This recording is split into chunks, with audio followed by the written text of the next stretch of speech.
பத்தி நம்ம ஒருத்தர் தெரிஞ்சுக்கணும் அப்படின்னு ஒரு ஆர்வமா போயிட்டு இருக்கிறதுனால இந்த நிகழ்வு இன்னும் சிறப்பாக போய்க் கொண்டிருக்கிறது. அதற்காக கலந்து கொண்ட அனைவருக்கும் வாழ்த்துக்களும் நன்றிகளும். இணைப்பில் இணைந்திருக்கும் அனைவரையும் மீண்டும் வரவேற்று மகிழ்வோம். ஐயா செந்தில் வெங்கடாச்சலம் ஐயா அவர்கள் இணைந்திருக்கிறார்கள். வாருங்கள் ஐயா, வணக்கம். கமலா நேரு அம்மா இணைந்திருக்கிறார்கள். அவர்களையும் வரவேற்று வணக்கங்களை கூறிக்கொள்வோம்.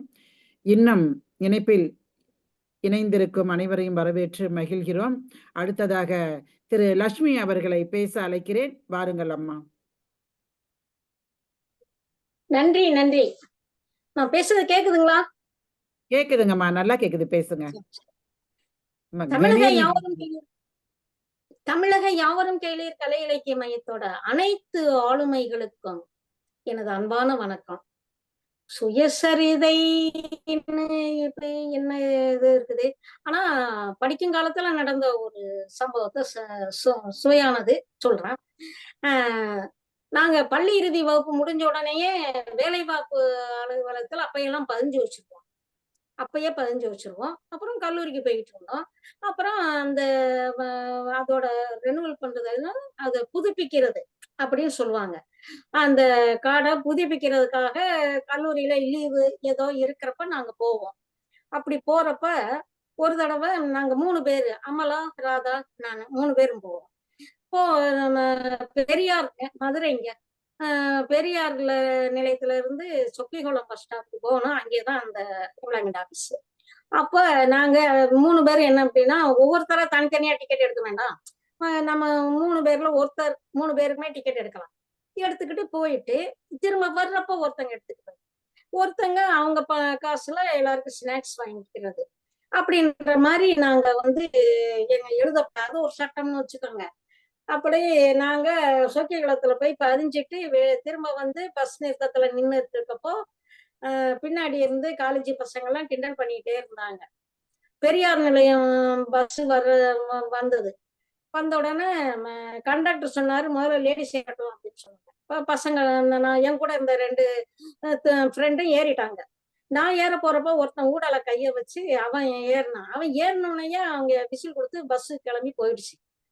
என்கிட்ட காசும் இல்ல, நான் ஒத்தையில நிக்கிறேன், பின்னாடி பசங்க வேற கிண்டல் பண்றாங்க, என்ன பண்றதுன்னே தெரியல. ரொம்ப இன்ட்ரெஸ்டான அப்புறம் என்ன செஞ்சேன், பேசாம நடக்க ஆரம்பிச்சிட்டேன். அங்க இருந்து நடந்து தல்லாகுளம் வந்தேன். எங்க காலேஜ் மீனாட்சி காலேஜ், இங்க பக்கத்துல பெரிய ஆஸ்பத்திரி, அந்த தல்லாகுளம் பார்த்துக்கிட்டேன். அங்க என்னோட சிநேகிதி ஒருத்தி ஃப்ரெண்டு குணவதின்னு இருந்தா. அவங்க வீட்டுக்கு போய் நான் இந்த மாதிரி பிரச்சனை அப்படின்னு சொன்னேன். அப்ப எல்லாம் டிக்கெட் எல்லாம் கம்மி தான் காசு. அவன் என்ன செஞ்சா 5 ரூபாய் என்கிட்ட கொடுத்த. இவ்வளவு வேண்டாம், இல்ல நீ கொண்டுட்டு போய் எதுக்கும் ஆகும்னு சொல்லி என் கையில, நானும் வரவா, நான் வேண்டாம் அப்புறம் ஒன்ன கொண்டாந்து விட்டதுக்கு ஒரு ஆள் வரணும், மாத்தி மாத்தி எதுக்கு அப்படின்ட்டு நான் தல்லாகுளம் ஸ்டாப்ல நின்னுட்டோம்னா அப்புறம் ஒரு பெரியார் நிலையம் பஸ் வந்துச்சு. வந்தோடனே ஸ்டாண்டிங் பஸ், எப்படியும் நம்ம ஏறி போயிடணும், வீட்டுக்கு போயிடணும் அப்படின்னு சொல்லி அந்த ஆர்வத்துல நான் ஏறிட்டேன். அப்புறம் நின்றுட்டு இருந்தாலும் ஒரு 2 லேடிஸ் உட்காந்துருந்தாங்க. அந்த இடத்துல ஒரு இடம் இருக்கு. கண்டக்டர் சத்தம் போட்டாரு, ஆனா ஏமா தள்ளி உட்காருங்கம்மா, அந்த பொண்ணு நிக்கிது பாரு அப்படின்னு சொன்னா, நான் போய் அங்க உட்காந்துட்டு மெல்ல திரும்பி பாக்குறேன். என் ஃப்ரெண்டு 2 பேரும் சிரிச்சா. நாங்க கண்டக்டர் பயந்துட்டு, என்னமாச்சு அப்படின்னு. ஒண்ணும் இல்லைங்க, இதுதாங்க என் ஃப்ரெண்டுங்க, ஒண்ணும் இல்ல அப்படின்னு சொல்லி அவங்கள அனுப்பிச்சிட்டு நாங்க சிரிச்சு முடிச்சுட்டு என்ன ஆச்சுன்னு சொன்னா, அவங்க 2 பேரும் ஏறி பஸ் கிளம்பிட்டோம்னா கத்தி இருக்காங்க. என் ஃப்ரெண்டு கீழே நிக்கிறா, அவளுக்கு கையில கூட காசு இல்லை அப்படின்னு எல்லாம். அவன் கண்டக்டர், அடுத்த ஸ்டாப்ல தான் நிக்கும், நீங்க இறங்கி திரும்ப வேற பஸ் பிடிச்சு போங்கன்னா, அவங்க இறங்கி வேற பஸ்ஸ பிடிச்சு சொக்கிகுளம் வரங்குள்ள நான் இவங்க தொந்தரவு தாங்காம நான் நடக்க ஆரம்பிச்சு இங்க தல்லாகுளம் ஃப்ரெண்ட்ட காசு வாங்கி இவங்க திரும்பி அங்கிருந்து, ஐயோ அவளை காணாமே என்ன பண்றதுன்னு திரும்ப பெரியார் நிலையம் பஸ் பிடிச்சு அவங்க இங்க வர்றாங்க. நானும் அதே பஸ்ல ஏறினேன். இது ஒண்ணு மறக்க முடியாத ஒரு நிகழ்ச்சியா, சுவையான ஒரு நிகழ்ச்சின்னு வைங்களேன். அத நிஜமாவே சுயசரிதை எழுதுனா அதுல நம்ம இந்த இதுகளையும் நம்ம சேர்த்துக்கலாம். மத்தபடி நான் படிக்கிறப்ப எங்க வீட்டுல எங்க அண்ணா இவங்கெல்லாம் ஆதரவே கிடையாது. என்ன பொம்பளை பிள்ளைக்கு படிப்பு, என்ன தேவை, நீ என்ன பெரிய இதாக போறியா, கலெக்டர் ஆக போறியா அப்படி அப்படின்னு. ஏன்னா அவர் காலேஜுக்கு போகணும்ன்ற நேரத்துல வீட்டுல நிதி நிலைமை சரியில்லை. அதனால என்ன நிறுத்து பார்த்தாரு. அப்ப நான் அப்படியும் நான் ஒரு நாள் 2 நாள் இப்ப சாப்பாடு போடக்கூடாதுன்னு நினைச்சு பசியோட பள்ளிக்கூடம் போய் அதுல பட்ட இம்ச அவமானங்கள் கஷ்டங்கள்லாம் வந்து அம்மா நான் இனிமே படிக்கவே போக மாட்டேன்னு சொன்னேன். அப்புறம் எங்க அப்பா அப்ப வந்து 2 நாள் வெளியூர் போயிருந்தார். அவர் வந்துட்டோம்னா ஏன் பள்ளிக்கூடம் போகலன்னா இந்த மாதிரி பிரச்சனைன்னு சொன்ன அது எதுவும் கிடையாது. நீ பள்ளிக்கூடம் போற. நான் படிக்க வைக்கிறேன். அப்படியே எங்க அப்பாவோட முயற்சியாலதான் இன்னைக்கு கதை, கவிதை, கட்டுரை, பட்டிமன்றம் பேசுறது, எல்லா நிகழ்ச்சியிலையும் அதே மாதிரி டைப்பிஸ்ட் தட்டச்சராவும் ஒரு வேலை. இப்படி எல்லாத்துக்கும் அடிப்படை ஒரு ஆதாரமா இருந்தது எங்க அப்பா தான். அவங்களெல்லாம் இன்னைக்கு வரைக்கும் நம்மளால மறக்க முடியாது. நன்றி சொல்றதுன்னு அவரோட கடமைன்னு சொல்லவே மாட்டேன். அவர் இதை நமக்காக செஞ்ச ஒரு மிகப்பெரிய ஒரு நல்ல ஒரு காரியம் தான் சொல்லணும். ஒரு பெண்ணை படிக்க வைக்கிறதுல ஊர் உலகம் அப்புறம் முதல்ல தந்தை, அடுத்து தாய். தாயால முடியாட்டாலுமே தந்தை. இன்றைய இந்த நிகழ்ச்சிக்கு வாய்ப்பளித்த அனைவருக்கும் நன்றி பாராட்டி இடம் சார்கிறேன். நன்றி, வணக்கம்.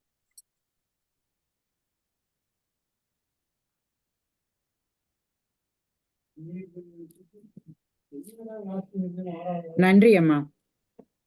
உங்களுடைய பள்ளி பருவங்களை பற்றியும் தோழிகளின் சில்மிசங்களை பற்றியும் சிரித்து பஸ்ஸுக்காரனையும் கண்டக்டரையும் கேட்க வச்சது ரொம்ப அழகா சொல்லி இருந்தீங்க. அடுத்து தந்தையை பற்றி கூறினீர்கள். அவர் வந்து ஒரு சிறப்பான வழிகாட்டுதலை தங்களுக்கு காட்டி தங்களை இந்த நிலைமைக்கு உயர்த்தியிருக்கிறார். அவரின் வழிகாட்டுதல்கள் படிக்க வேண்டும் என்று வற்புறுத்தலில் மீண்டும் நீங்கள் செல்லாமல் இருந்திருந்தால் இந்த நிலைக்கு உயர்ந்திருக்க முடியாது. அதனால் உங்களை சிறப்பாக வழிநடத்தி உயர்த்தியவர் தங்களின் தந்தை அவர்களே. வாழ்த்துகளும் நன்றிகளும் அம்மா. தலைவர் ஐயா அவர்கள் பேசுவார்கள். வணக்கம் லட்சுமி அம்மா. எப்பயும் போல அந்த உங்க துணிய கொஞ்சம் ரசிச்சு கேட்டுக்கிட்டே இருந்தேன். இது நீங்க மதுரை மீனாட்சி காலேஜ்ல படிக்கும் போதே இப்படித்தான் பேசுவீங்களா? என்ன நீங்க எப்படி எப்படி போறீங்க அப்படின்னு பேசுவீங்களா? மதுரை பாஷை இல்லையே, மதுரையில வேற மாதிரிலாம் பேசுவோம். நாங்க தான் பேசுறோம் மதுரை. சரி, பரவாயில்ல. ஆனா அது வந்து அந்த மாணவ பருவத்துல நிகழக்கூடிய விஷயங்கள், பஸ்ல நடக்கக்கூடிய விஷயங்கள்லாம் நீங்க அதை உங்களால மறக்க முடியல. அது ஏன் மறக்க முடியலன்னா, நீங்க இறங்கி நடந்து வந்தது, திரும்பவும் அதே பஸ்ல நீங்க உங்களுடைய தோழிகளை சந்திச்சு அதாவது பேசாமலே சிரிச்சுக்கிட்டது, அது வந்து அது உங்களால மறக்க முடியாத ஒரு இது. என்னாலையும் அதை புரிஞ்சுக்கிற முடியுது.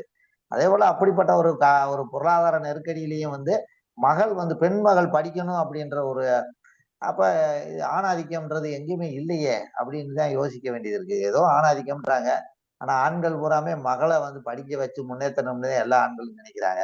அப்ப அதுக்கு வாய்ப்பு இல்லை. ஆனா உங்களை வந்து இப்ப சொன்னதுல வந்து பவானி அவங்க சொன்னாங்க, அவங்க அப்பா மூலமா தான் நான் வந்து முன்னுக்கு வந்தேன் அப்படின்னு. இந்த மாதிரி எல்லாருக்குமே வந்து எல்லா பெண் மக்களுக்கும் வந்து அப்பா வந்து ரொம்ப மூல காரணமா இருக்காரு. அது உங்க அப்பா வந்து மூல காரணமா இருந்து உங்களுக்கு வந்து அதாவது ஒரு வாழ்க்கையில இந்த அளவுக்காக நம்ம இருக்கமே அப்படின்னு ஒரு சந்தோஷப்படக்கூடிய நிலைக்கு உங்க உங்க அப்பா வந்து உயர்த்தி இருக்காரு அப்படின்றது நினைக்கும் போது உண்மையிலேயே அந்த அந்த தந்தைக்கு நானும் வந்து சல்யூட் வைக்கிறேன். உண்மையிலே வந்து மகிழ்ச்சி. உங்களுடைய பேச்சு ரொம்ப நல்லா இருந்ததுமா. நன்றி. அடுத்ததுல சந்திப்போம். நன்றி, வணக்கம். என்னுடைய செட்டு அப்பப்ப ஹீட் ஆறதுனால நான் வெளியே போறேன். அவங்க சுயசரிதையை கூட ஒரு கதை சொல்ற மாதிரியே தான் அந்த துணியிலேயே பேசினாங்க. அது கதை கேட்கிற மாதிரியே கொஞ்சம் சுவாரஸ்யமா அழகா இருந்தது. ரொம்ப நன்றி. என்னோட செட் ஹீட் ஆகுது, அதனால நான் வெளியே போய்க்கிறேன். சரிங்கம்மா, சரிங்கம்மா. அடுத்து கமலா அம்மா, கமலா நேரு அவர்களை பேச அழைக்கிறேன். கேக்குதுங்களா? கேக்குதுங்கம்மா. சரிங்க. அனைவருக்கும் வணக்கம். யாவரும் கேளீர் கலை இலக்கிய மையத்தின் நிறுவனர் விடியல் குகன் ஐயா அவர்களுக்கும், தலைமை தாங்கி சிறப்பாக நடத்தி கொண்டிருக்கும் திராவிட மணி ஐயா அவர்களுக்கும், மிக மென்மையான அழகான குரலில் நெறியாளுகை செய்து கொண்டிருக்கின்ற திருமதி தனலட்சுமி ஆறுமுகம் அவர்களுக்கும் என் இனிய மாலை வணக்கம். இந்த தலைப்பு வந்து கண்டிப்பா எல்லாராலையும் பேச முடியும். ஒவ்வொருத்தர் வாழ்க்கையிலும் சுயசரிதை அப்படிங்கிறது கண்டிப்பா இருக்கும். அந்த பக்கங்களை நினைவுகள் வந்து திரும்பி திரும்பி புரட்டிட்டே தான் இருக்கும். அந்த வகையில இப்போ மேடம் சொன்னாங்க எங்க அப்பானாலதான் நான் படிச்சேன்னு. ஆனா நான் எங்க அம்மானாலதான் படிச்சேன். எங்க அம்மா படிக்கவே இல்லை. ஆனா எங்க அம்மானாலதான் நான் இந்த அளவுக்கு ஒரு PhD வரைக்கும் வந்தேன்னா அதுக்கு முற்றிலும் காரணம் என் தாய் தான். ஏன்னா அப்பா வந்து அவ்வளவு பொறுப்பா அதை பெருசா எடுத்துக்க மாட்டாரு. குழந்தைகளை படிக்க வைக்கணுங்கிறதுல அவ்வளவு இன்ட்ரெஸ்ட் இல்ல. அதனால அம்மா வந்து அதுக்கு நல்லா எங்களுக்கு ஒரு பேக் போனா இருந்து எல்லாத்துக்குமே அம்மா தான். நான் 7வது படிக்கிறப்போ ஒரு தோழி வந்து எனக்கு, அவங்க பேரு கற்பகம். அவங்க வந்து எனக்கு ரொம்ப உறுதுணையா இருந்தாங்க. மேடம் சொன்ன மாதிரி நிறைய நாட்கள் பசியோட பள்ளிக்கு போவோம். அப்போ கொஞ்சம் வீட்டுல வறுமை. அப்போ வந்து வெறும் டிஃபன் பாக்ஸே நான் எடுத்துட்டு போவேன். போயிட்டு கிளாஸ் ரூம் பின்னாடி உட்கார்ந்துட்டு சாப்பிடுற மாதிரி இது பண்ணிட்டு வந்துடுவேன். ஆனா அந்த கற்பகம் எப்படியாவது கண்டுபிடிச்சு எனக்காக வந்து என்ன பண்ணுவாங்க, கண்டுபிடிச்சிட்டு வந்து எனக்கு அவங்க வீட்டுல இருந்து சாம்பார இட்லியில போட்டு கொடுத்து அனுப்பியிருப்பாங்க. அது அது அப்படியே ஊறி டேஸ்டா இருக்கும். அத எப்படி இருந்தாலும் எனக்கு ஒரு 2 இட்லி குடுத்துட்டு தான் அவங்க சாப்பிடுவாங்க. அது மறக்க முடியாத எனக்கு அந்த நினைவு. அந்த இட்லி பாக்குறப்பெல்லாம் எனக்கு ஞாபகம் வரும். கற்பகத்தை மறக்கவே முடியாது. அது போக அவங்க வந்து ஒரு முறை நாங்க அந்த வறுமையிலிருந்து தாண்டி ஒரு ஒரு வில்லேஜுக்கு வந்துட்டோம். நான் நிறைய முறை சொல்லியிருக்கேன், விவசாயம் பண்ற குடும்பம்னு. ஒரு வில்லேஜுக்கு வந்து ஒரு தோட்டம் வாங்கி எங்க தாத்தா எங்க அம்மாவுக்காக வாங்கி கொடுத்தாங்க. அந்த தோட்டம் வந்து ஒரு தோட்டமா இல்ல, ஒரு காடா இருந்தது. அதுல நிறைய உழைப்பு பண்ணோம். அப்ப வந்து அவங்க எங்களை பார்க்க வந்திருந்தாங்க. அந்த கற்பகத்தோட அம்மா பேரு கோமதி, பாட்டி பேரு மஞ்சுளா பாட்டி. இவங்க எல்லாருமே எங்க ஊர்ல ஒரு குருந்தமலைன்னு ஒரு கோயில் இருக்கு, முருகன் கோயில். அந்த கோயிலுக்கு வந்துட்டு மத்தியானம் வந்திருந்தாங்க. அப்போ வந்து வீட்டுக்கு வந்துட்டாங்க. வீட்டுல அம்மா இல்ல, யாருமே இல்ல, நான் மட்டும் தான் இருக்கேன். அப்போ ஒரு 11th படிக்கிற ஏஜ். அப்ப வந்து இது நான் ஏற்கனவே சொல்லியிருக்கேனான்னு எனக்கு தெரியல. நெல்லெல்லாம் அப்ப நாங்க வயல்ல விளைஞ்சு வச்சிருக்கோம். ஒரு பகுதி மட்டும் வயல் கலக்கி ஓரளவுக்கு நெல் விளைஞ்சு அந்த நெல் வந்து காய போட்டிருக்காங்க. இன்னும் அரைக்க கொண்டு போகல. அது கைக்குத்தல் அரிசி செஞ்சாதான் அதனால அதை சாப்பாடா செய்ய முடியும். அந்த ஸ்டேஜ்ல இருக்கு. வீட்டுல அரிசி எல்லாம் இல்ல. அப்ப அவங்கள பார்த்தோம்னா நான் என்ன பண்ணேன், நிறைய ஒரு மரம் நிறைய எடுத்து அந்த உரல்ல போட்டு இடிச்சு அதை புடைச்சு கிட்டத்தட்ட ஒரு படி அளவுக்கு எடுத்து அரிசி வேக வச்சு ரசம் வச்சு இலையில அவங்களுக்கு சாப்பாடு போட்டிருக்கேன். அவங்க வந்து கோயிலுக்கு போயிட்டு வந்து எங்க அம்மா இல்லைன்னா அவங்க ரொம்ப அப்செட் ஆயிட்டாங்க. ஏன்னா பசியோட வந்திருக்காங்க. எப்படி ருக்மணி, எங்க அம்மா பேர் ருக்மணி. ருக்மணி இருந்தா வயிறு நிறைய சாப்பிடலாம்னு நினைச்சு வந்திருக்காங்க. எங்க அம்மா இல்லைன்னா அவங்க ஷாக் ஆயிட்டாங்க. இருந்தாலும் நான் வந்து அந்த மாதிரி உமி எடுத்து கைக்குத்தல் அரிசி செஞ்சு அவங்களுக்கு வயிறு நிறைய இலையில சாப்பாடு போட்ட அந்த அனுபவத்தை அந்த மஞ்சுளா பாட்டி வந்து எங்க இருந்தாங்கன்னா, சாகுறப்போ அவங்க இறக்குற தருவாயில எங்க இருந்தாங்கன்னா, நீங்க எல்லாரும் கேள்விப்பட்டிருப்பீங்க, காரமடை ரங்கநாதர் கோயில்னு ஒரு கோயில், ஃபேமஸான கோயில். அந்த கோயிலோட பேக் சைடு தான் கோயிலோட நிர்வாகமே அவங்களுக்கு. அந்த அவங்க பூஜையெல்லாம் செய்யறதுனால அவங்களுக்கு இடம் கொடுத்திருந்தாங்க. கோயிலோட லாஸ்ட் பேக் சைடுல அவங்க வீடு இருக்கும். அந்த அம்மா சொல்லிட்டே இருப்பாங்க, உங்க பொண்ணு வந்து எங்களுக்காக அந்த கைக்குத்தல் அரிசி செஞ்சு கொடுத்தாங்க. அதுக்கு முழுமையான காரணம் கற்பகம் தான். அவ எனக்கு வந்து பசி ஆத்துனதுனால எனக்கு மறக்காம அவங்க வீட்டுக்கு நான் வந்து ஒரு நாளாவது வயிறார சாப்பாடு போட்டேங்கிற ஒரு நிறைவு எனக்கு ஏற்பட்டது. அந்த கற்பகம் வந்து எனக்கு கிளாஸ்லயும் அப்படிதான். எப்பவுமே எனக்கு ஜாமெண்ட்ரி பாக்ஸே இருக்காது. என்ன பண்ணுவான்னா, அவ மேக்ஸ் போடுறப்போ நான் உடனே ஜாமெண்ட்ரி பாக்ஸோட கணக்கு முடிச்சிருவேன். முடிச்சுட்டு பாக்ஸ் அவளுக்கு கொடுத்துருவேன். அதுக்கப்புறம் நான் மேக்ஸ் போடுவேன். அந்த மாதிரி நாங்க +2 10th பப்ளிக் எக்ஸாம் வரைக்கும் இந்த மாதிரிதான் ஜாமெண்ட்ரி பாக்ஸ் அவளோடதான் நான் யூஸ் பண்ணேன். அந்த மாதிரி அவங்க ரொம்ப எனக்கு உறுதுணையா இருந்தாங்க. அதே மாதிரி அந்த மாவு வந்து அரைக்கிறதுக்காக, அதாவது அந்த அரிசியை வந்து அரைக்கிறதுக்காக காரமடைங்கிற ஒரு டவுனுக்கு வந்திருந்தோம். அது அப்பெல்லாம் எங்க அம்மா என்ன பண்ணுவாங்க, நைட் எல்லாம் அந்த நெல்லையெல்லாம் அரிசியா பண்ணிட்டு மறுநாள் காலையில வரைக்கும் அந்த ஒர்க் இருக்கும். ஏன்னா நிறைய மூட்டை மூட்டையா இருக்குங்களா, அதெல்லாம் இது பண்ணிட்டு காலையில அப்படியே ஸ்கூலுக்கு போக சொல்லிடுவாங்க. அப்ப நான் வந்து +1 முடிச்சு +2 போயிருக்கேன். அப்ப எங்க ஸ்கூல்ல அரசு மேல்நிலைப்பள்ளி காரமடையில டீச்சர் இல்ல. +1க்கு +2க்கு மேத்ஸ் டீச்சர் இல்ல. உடனே நாங்க வந்து என்ன பண்றதுன்னு நாங்களே படிச்சுட்டு இருக்கோம். அந்த சூழ்நிலையில நான் அந்த நைட் எல்லாம் அந்த அரவை மாவு மில்லுல எல்லாம் பண்ணிட்டு மறுநாள் பச்சை வெள்ளை யூனிஃபார்ம் ஆஃப் சாரி கட்டிட்டு நான் ஸ்கூலுக்கு போகணும். அந்த நைட்ல வந்து ஒருத்தர் வர்றாரு. அந்த மாவு அரைக்கிற ஓனரா யாரோ வேலை செய்யறவங்க அந்த மாவு மில்லுல தலையில எல்லாம் குப்பையா வந்தாரு. வந்துட்டு என்னை பார்த்துட்டு நீ என்ன ஸ்கூல் படிக்கிறியாமா அப்படின்னாரு. ஆமாங்க சார், ஆமாங்க ஐயா அப்படின்னேன். எந்த ஸ்கூலு அப்படின்னாங்க. இந்த மாதிரி அரசு மேல்நிலைப்பள்ளி காரமடைன்னு. உங்களுக்கு மேக்ஸ் டீச்சர் இருக்காங்களான்னாங்க. இல்லைங்க ஐயா அப்படின்னேன். அதுக்கப்புறம் அந்த வேலையெல்லாம் முடிச்சு நான் மறுநாள் அப்படியே ஸ்கூலுக்கு போயிட்டேன். ஏன்னா அப்படிதான் நாங்க பண்ணுவோம். நைட் எல்லாம் வேலை செஞ்சுட்டு அப்படியே ஸ்கூலுக்கு போயிடுவோம். ஏன்னா அப்பெல்லாம் அவ்வளவு ஒரு கஷ்டமான சூழ்நிலை. அப்புறம் ஸ்கூலுக்கு போனோம்னா எல்லாத்தையும் இன்ட்ரடியூஸ் பண்றதுக்கு ஒரு சார் வந்திருக்காரு, புதுசா எல்லாத்தையும் பாக்கணும்னு சொல்றாரு அப்படின்னு லைனா இன்ட்ரடியூஸ் பண்ணிட்டு வராங்க. அப்ப வந்து என்ன பார்த்தோன்னே, ஓ இந்த பொண்ணு நான் நைட்டே பார்த்தனே, மில்லுல அரைச்சிருச்சு இருந்தது அப்படின்னு சொல்லிட்டு என் பேர் சொல்றதுக்கு முன்னாடியே அவர் என் பேரை சொல்லிட்டாரு. ஏன்னா என் பேர் டிஃப்ரெண்டா இருக்கிறதுனால உடனே சொல்லிட்டாரு. எல்லாரும் எப்படி உன் பேர் தெரிஞ்சதுன்னு ஆச்சரியமா பார்த்தாங்க. அவர் பேரு திருவேங்கடசாமி. அதுக்கப்புறம் அந்த +2ல நான் ஸ்கூல் ஃபர்ஸ்ட் 196 வாங்கினதுனால அவர் வருஷம் வருஷம் ஸ்டூடெண்ட்ஸ் அவுட்கோயிங் ஸ்டூடெண்ட்ஸ் கிட்ட சொல்லுவாரு, அந்த பொண்ணு அவ்வளவு ஹார்ட் ஒர்க் பண்ணி ஸ்கூல் ஃபர்ஸ்ட் வாங்குச்சு அப்படின்னு சொல்லிட்டே இருப்பாரு. அது எனக்கு மறக்க முடியாத அனுபவமா இருந்தது.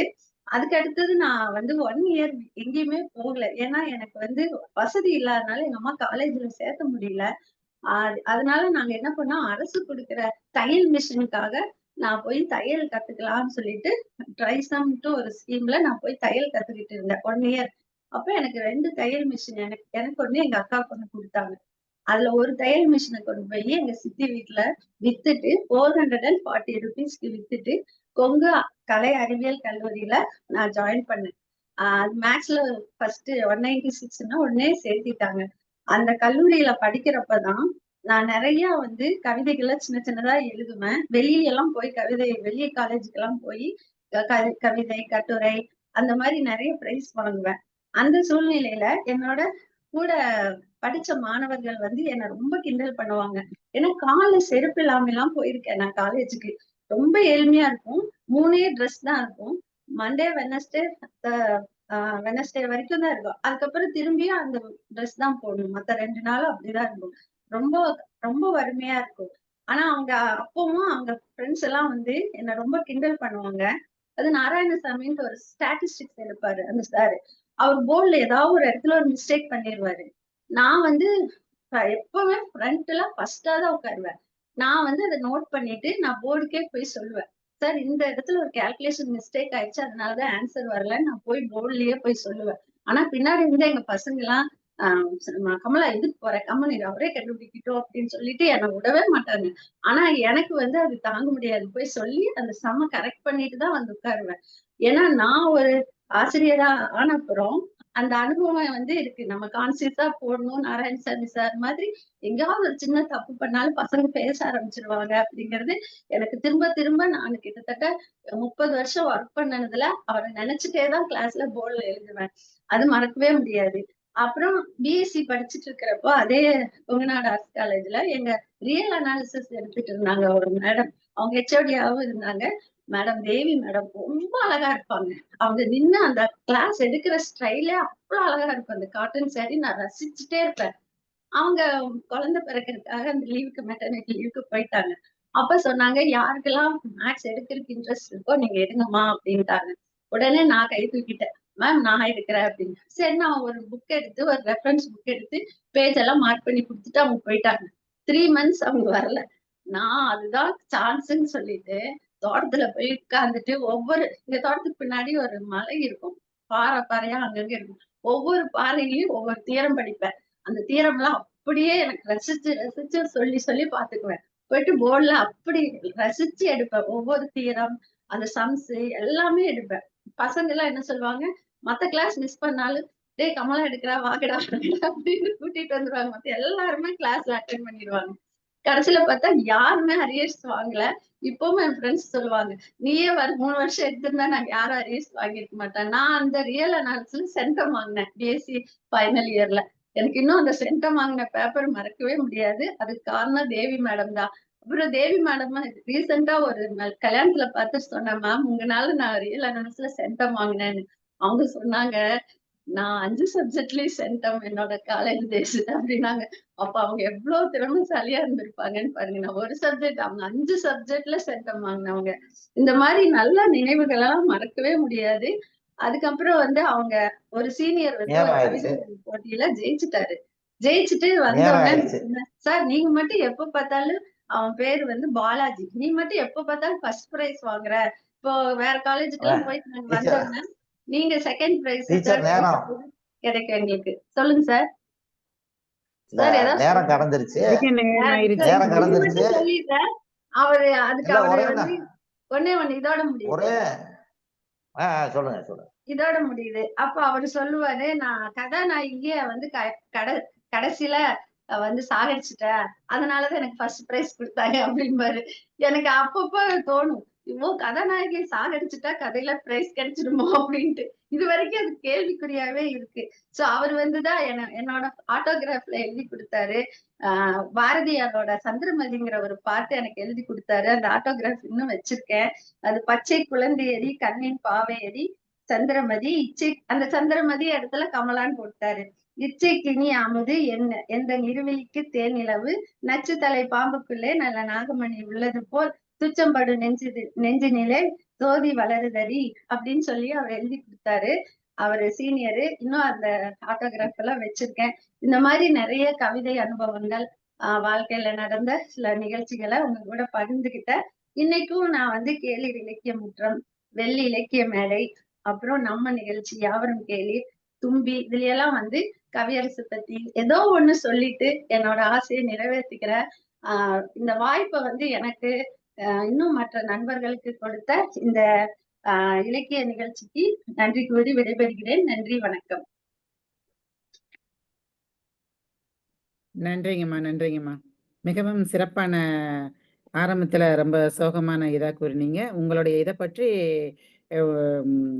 இன்றைய தலைவர் சிறப்பு உரையாற்றுவார், அவர் கூறுவார். நான் நிறுத்திக் கொள்கிறேன் நேரம் கருதி. நேரம் கடந்து போயிட்டே இருக்கு. நீங்களே அதிக நேரம் எடுத்துக்கிட்டீங்க, அதனால நானும் அதை பேச வேண்டாம், ஐயா பேசுவாங்க. இந்த டீல் பிடிச்சிருக்கு. அதாவது கமலா நேரமா எப்ப வந்தாலும் எப்ப பேசினாலும் அது அதுல ஒரு கனிவு, ஒரு நல்ல ஒரு அழுத்தமான ஒரு கருவு எல்லாமே வச்சுதான் பேசுவாங்க. ஏன்னா அவங்க ஏற்கனவே ஒரு அந்த டாக்டரேட் பண்ணதுக்கு அர்த்தமா அடையாளத்தோட அவங்க இன்னைக்கு இருக்காங்கன்றது தெரியுது. அவங்களுடைய எப்பவுமே ஒரு திரைப்படத்துல கூட எல்லாமே கலந்து வரும், சோகங்கள் அதுன்னு வரும். ஆனா கிளைமேக்ஸ்ல நல்லா ஆயிடுச்சுன்னா போதும், அது வரைக்கும் அழுதுகிட்டே இருப்பாங்க. கடைசியில வில்லன் தெரிஞ்சிட்டா போதும், அப்ப எல்லாரும் சிரிச்சுக்கிட்டே வெளியே வருவாங்க தியேட்டரை விட்டு. அந்த மாதிரி கமலா நேருடைய வாழ்க்கை ஆரம்பத்துல கல்வி படிக்கிற நேரங்கள்லயும் அவங்க அந்த ரைஸ் மில்ல இரவு நேரத்துல போய் ரைஸ் மில்ல நெல் அரைச்சது, அந்த மாதிரி. அப்புறம் காலையில அதை எப்படி அவங்க போய் தூங்குனாங்க, எவ்வளவு இதெல்லாம் யோசிச்சுட்டே இருந்தேன், எவ்வளவு நேரத்துல எந்திரிச்சிருப்பாங்க. அவங்களுக்குள்ள ஒரு ஒரு கணித மூளை உள்ள இயங்கிக்கிட்டே இருந்திருக்கு. அவங்களுக்கு இயற்கையாவே மேத்தமெட்டிக்ஸ்ல அவங்க இயற்கையாவே அது இருக்கு அவங்க கிட்ட. அதனாலதான் அது வெளியில வந்திருக்கு, வெளிச்சமாக வந்திருக்கு. அவங்க வெளியே தெரியாத வெளிச்சம், அந்த தெரிச்ச அந்த வெளிச்சம் வெளியே கடைசியில அவங்கள ஒரு ஆசிரியர் பணியில அமர்த்தி இருக்குதா. உண்மையிலே அவங்களுடைய அந்த கல்விய அணுகுனது அவங்க கிட்ட இருந்த அடிப்படையான அந்த விவசாய குடும்பத்துல இருக்கக்கூடிய ஒரு ஒரு அந்த பண்பு, அதுக்கு அப்புறம் ஒழுக்கம் எல்லாமே அவங்க கிட்ட நல்லாவே தெரியுது. அந்த மாதிரி இருந்ததுனாலதான் அவங்க இந்த அளவுக்கு வளர்ச்சி அடைஞ்சு இன்னைக்கு நல்லா இருக்காங்க. அவங்க அவங்களுடைய மகிழ்ச்சி தெரியுது. அந்த அந்த அந்த இதெல்லாம் அப்ப ஒரு சாதனை பண்ணவங்க அந்த சோதனையெல்லாம் சொன்னாதான் சாதனை நல்லா இருக்கும். அதனால அப்புறம் சோதனையோடய இருக்கிறவங்க சாதனையை பத்தி சொல்லவே முடியாது, சாதனையே இல்லையே. அதனால அதெல்லாம் கடந்து அதை சொல்லி அதுல நல்ல ஒரு விஷயங்கள்லாம் சொல்லியிருக்காங்க. ஆசிரியருக்கே அப்பனுக்கு பாடம் சொன்ன சுப்பையா அப்படின்ற மாதிரி ஆசிரியருக்கே போய் கணக்குல இது அப்படின்னு சொல்லியிருந்தாங்கன்னா அப்ப எந்த அளவுக்கு அவங்க கணித மேதைன்னே சொல்லலாம். நம்மளுடைய இலக்கிய மையத்துல இருக்கக்கூடிய நமக்கு வாய்த்த கணித மேதை அப்படின்னு சொல்லலாம். உண்மையில கமலா நேரு அம்மாவுடைய இன்னைக்கு இன்றைய பேச்சரங்கத்தை ரொம்ப ரசிச்சேன், ரொம்ப ஆழ்ந்து கவனிச்சேன். ரொம்ப நல்லா இருந்துச்சு, அருமை. அடிக்கடி இந்த மாதிரி வாங்க, பேசுவோம், சந்திப்போம். நன்றிமா. ஐயா ஐயா குறுக்கிற்கு மன்னிக்கும் ஐயா. ஐயா திராவிடமணி ஐயா, சொல்லுங்க யோகி. சொல்லுங்க. எல்லாருமே சோதனையில சாதனை படைச்சிருக்காங்க ஐயா. ஆனா நீங்க சாதனை பண்ணதை கேட்கறதுக்கு டைம் கொடுக்கல, சோதனை மட்டுமே கேட்டுட்டீங்க.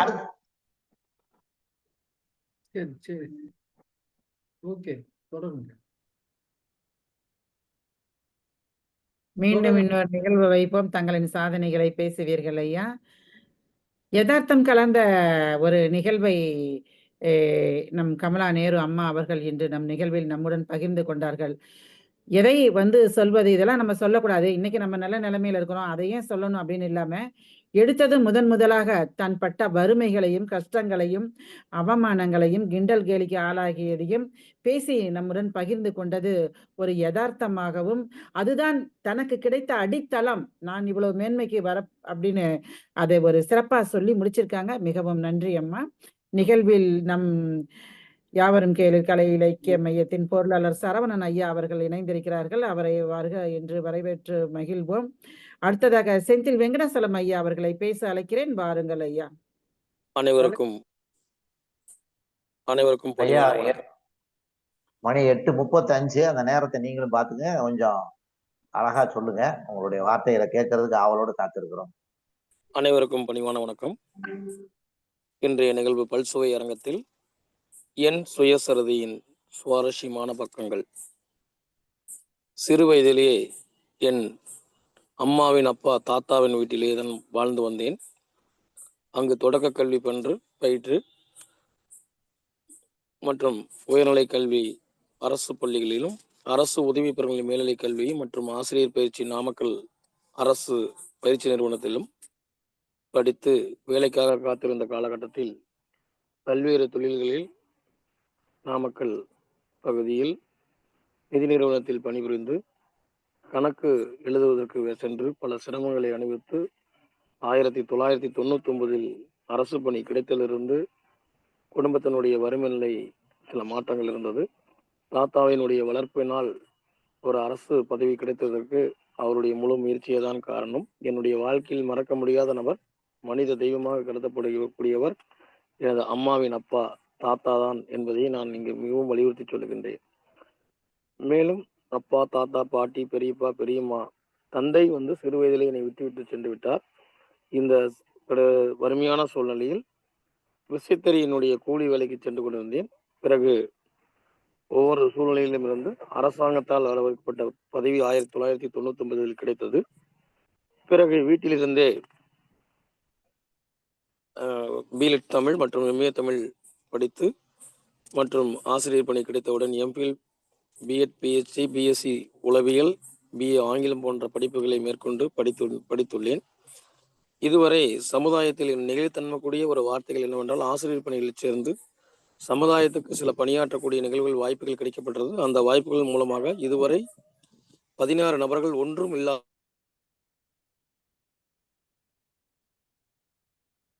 186 நபர்களுக்கும், முதியோர் உதவித்தொகை 39 நபர்களுக்கும் நான் பெற்று தந்துள்ளேன். இதில் எந்த விதமான பணங்களும் இல்லாமல் அரசு அலுவலர்களோடு தொடர்பு கொண்டு நல்ல நட்போடு செய்து அவர்களுடைய பள்ளிக்கு வரவேற்று அந்த குடும்ப உறுப்பினர்களுக்கெல்லாம் செய்து கொடுத்துள்ளேன்.